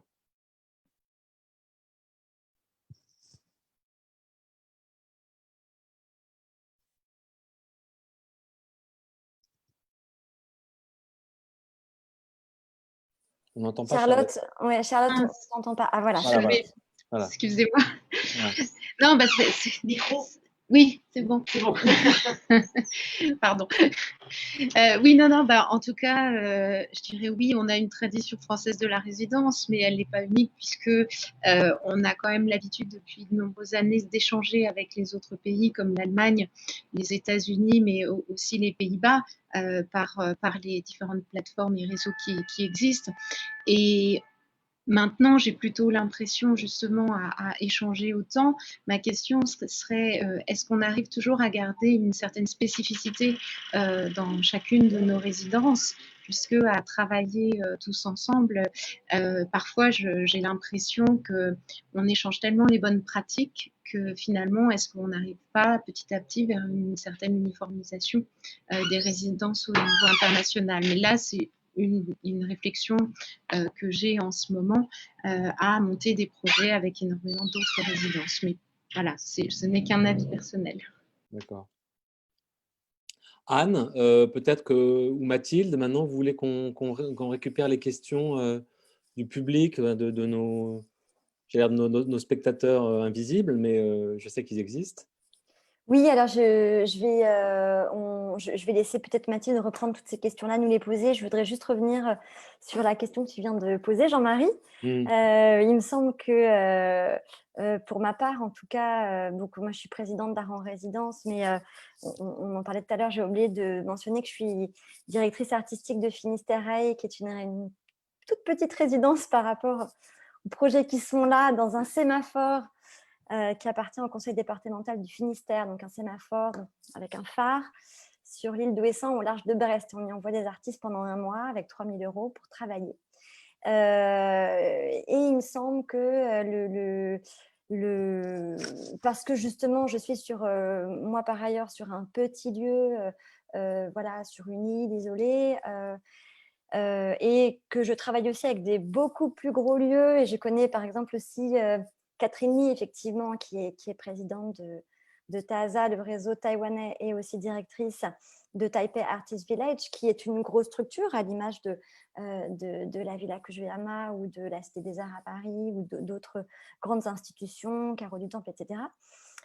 Comme je travaille un petit peu sur des lieux très contrastés comme ça, je trouve qu'il y a une très grande diversité et une très, très grande richesse des lieux de résidence. Alors, évidemment, tu parlais, Jean-Marie, tout à l'heure de l'Allemagne. Alors, je pense à Schloss Solitude, qui est un des ancêtres de la résidence. Et pour avoir travaillé dans le Finistère Sud, je pense aussi aux petites communes du Finistère Sud qui ont accueilli les postes impressionnistes à la fin du 19e en résidence également. C'était pas formulé comme ça, mais voilà. Donc, l'accueil d'artistes en France est très ancienne. Après, la résidence d'artistes pensée comme telle, avec un vrai accompagnement, un financement, remonte peut-être, on pourrait imaginer, dans les années 80, avec le Confort moderne à Poitiers en 85. Et puis, bon, voilà, ensuite, les années 90 avec la Friche Belle de Mai à Marseille et d'autres lieux. Ça s'est fait petit à petit. Le CNAP, aujourd'hui, recense 223 résidences en France. Enfin, en tout cas, ça, c'était en 2016. Art en résidence à 41 membres. Et voilà, il y a une grande richesse. Il y a le fait que, aussi, il me semble que les lieux de résidence en France sont fédérés, évidemment, je ne vais pas dire le contraire, mais sont très fédérés. Et aussi, et c'est pour ça que je parlais de Catherine, puisqu'en fait, on est très proche au niveau de la structuration du réseau taïwanais. Et ce n'est pas pour rien peut-être, puisque le réseau taïwanais ont un fort intérêt, attrait, ambition à représenter leur culture, leur identité à travers le monde, et donc ils sont effectivement très fédérés.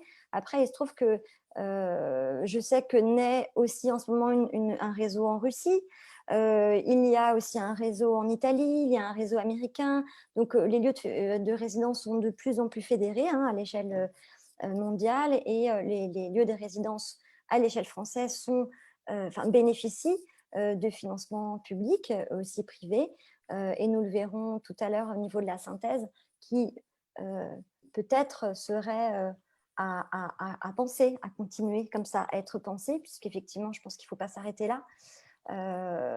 Mais voilà, je pense qu'on est quand même à un endroit très particulier dans le monde.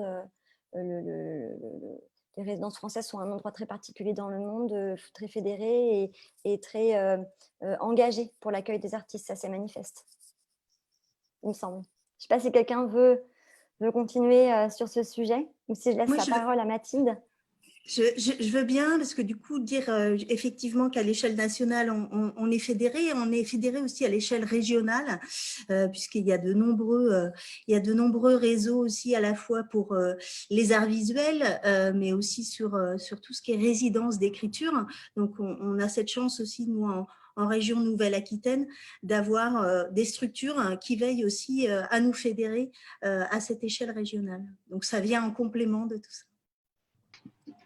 Je voulais peut-être apporter un point de vue légèrement différent. J'ai l'impression que de plus en plus, là où avant, les jeunes artistes qui sortaient de nos écoles pensaient tout de suite les résidences comme étant un pied à l'étrier, une façon de poursuivre dans un contexte professionnel avec l'accès à des ateliers, à des réseaux, etc. Alors, c'est peut-être un peu spécifique à Clermont, hein, mais on a de plus en plus de jeunes qui, nous, au sortir de l'école, montent des structures autogérées. Et en fait, se constituent leur propre cadre de travail en s'associant. Alors, je pense que on est une école qui crée du collectif. Ça, je crois que c'est sûrement lié à ce qu'on génère, mais au-delà de ça, je crois que les jeunes se tournent maintenant vers des formes de ce type-là. Alors, je ne sais pas pourquoi ils vont moins vers les résidences où ils ont l'impression que c'est trop tôt pour eux ou qu'ils ne peuvent pas se le permettre. Et donc là, je voulais en venir à mon deuxième point. Et pour avoir été, il y a 2 ans, à New York, justement, voir nos partenaires, les gens de Art Triangle me disaient que de plus en plus, ils avaient des New-Yorkais en résidence à Art Triangle et qui étaient liés au fait que les résidences sont peut-être, vous me contredisez ou pas, mais de plus en plus perçues par les artistes comme une bulle dans un milieu qui est très dur, avec la pluriactivité, enfin l'impossibilité de consacrer un temps complet à une activité artistique.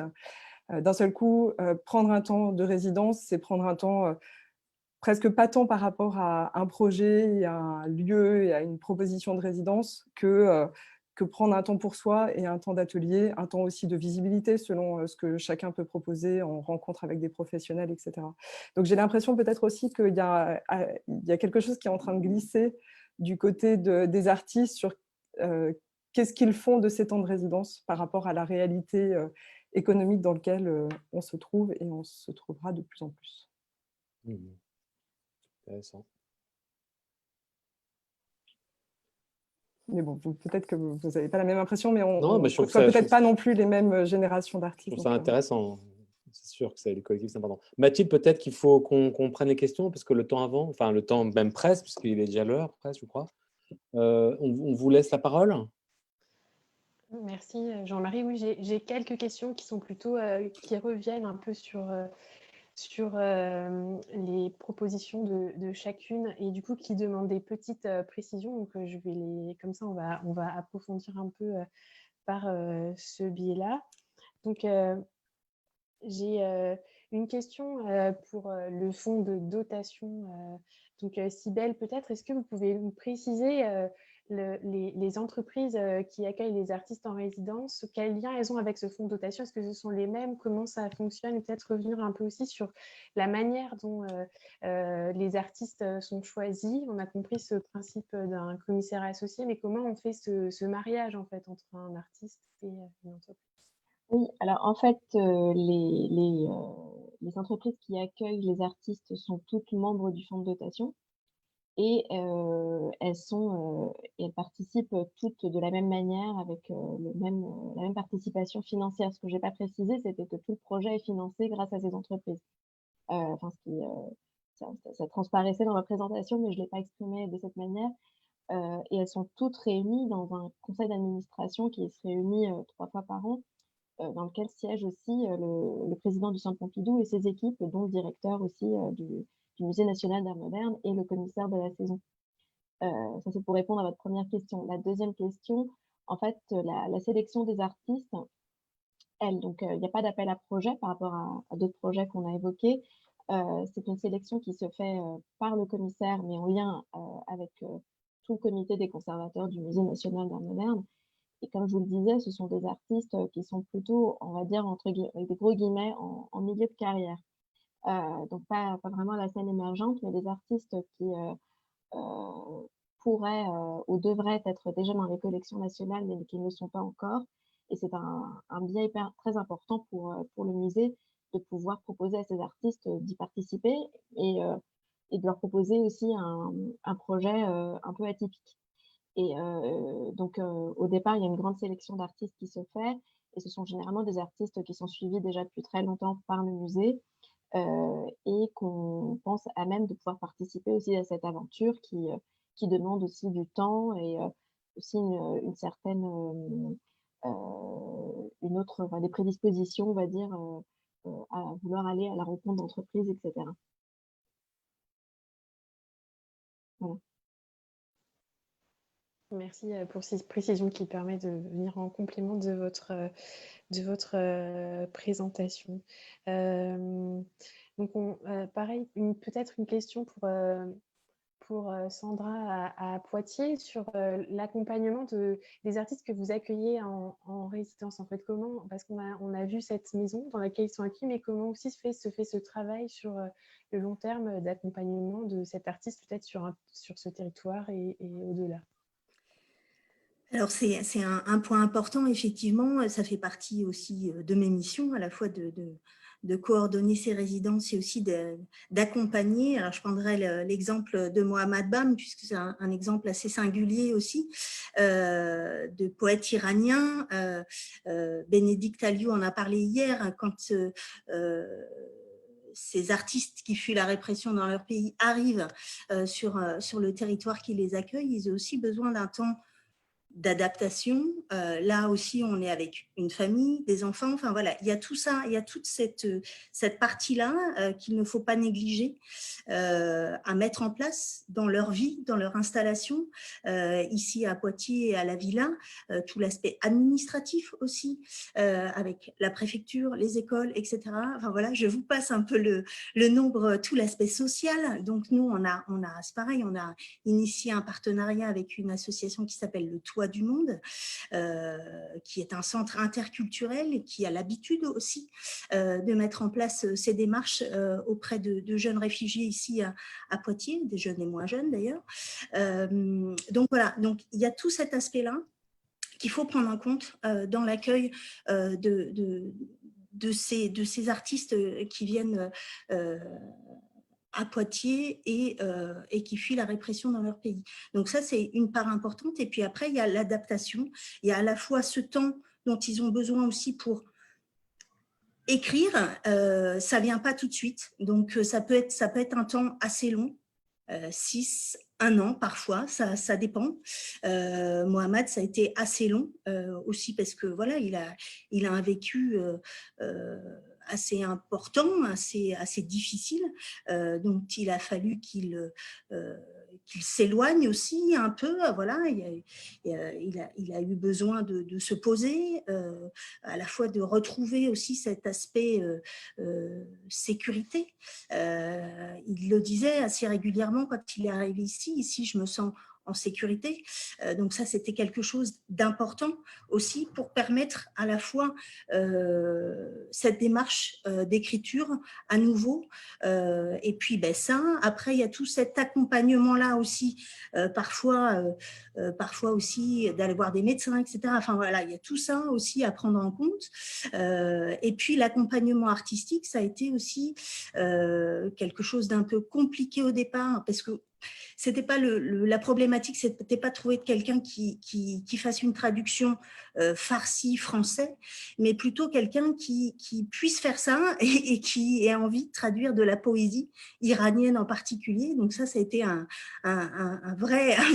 vraie lutte, une vraie recherche. On a réussi justement peu de temps avant le confinement à trouver quelqu'un grâce à en fait un contact qu'on a eu par France Culture qui avait fait un documentaire où Mohamed apparaissait.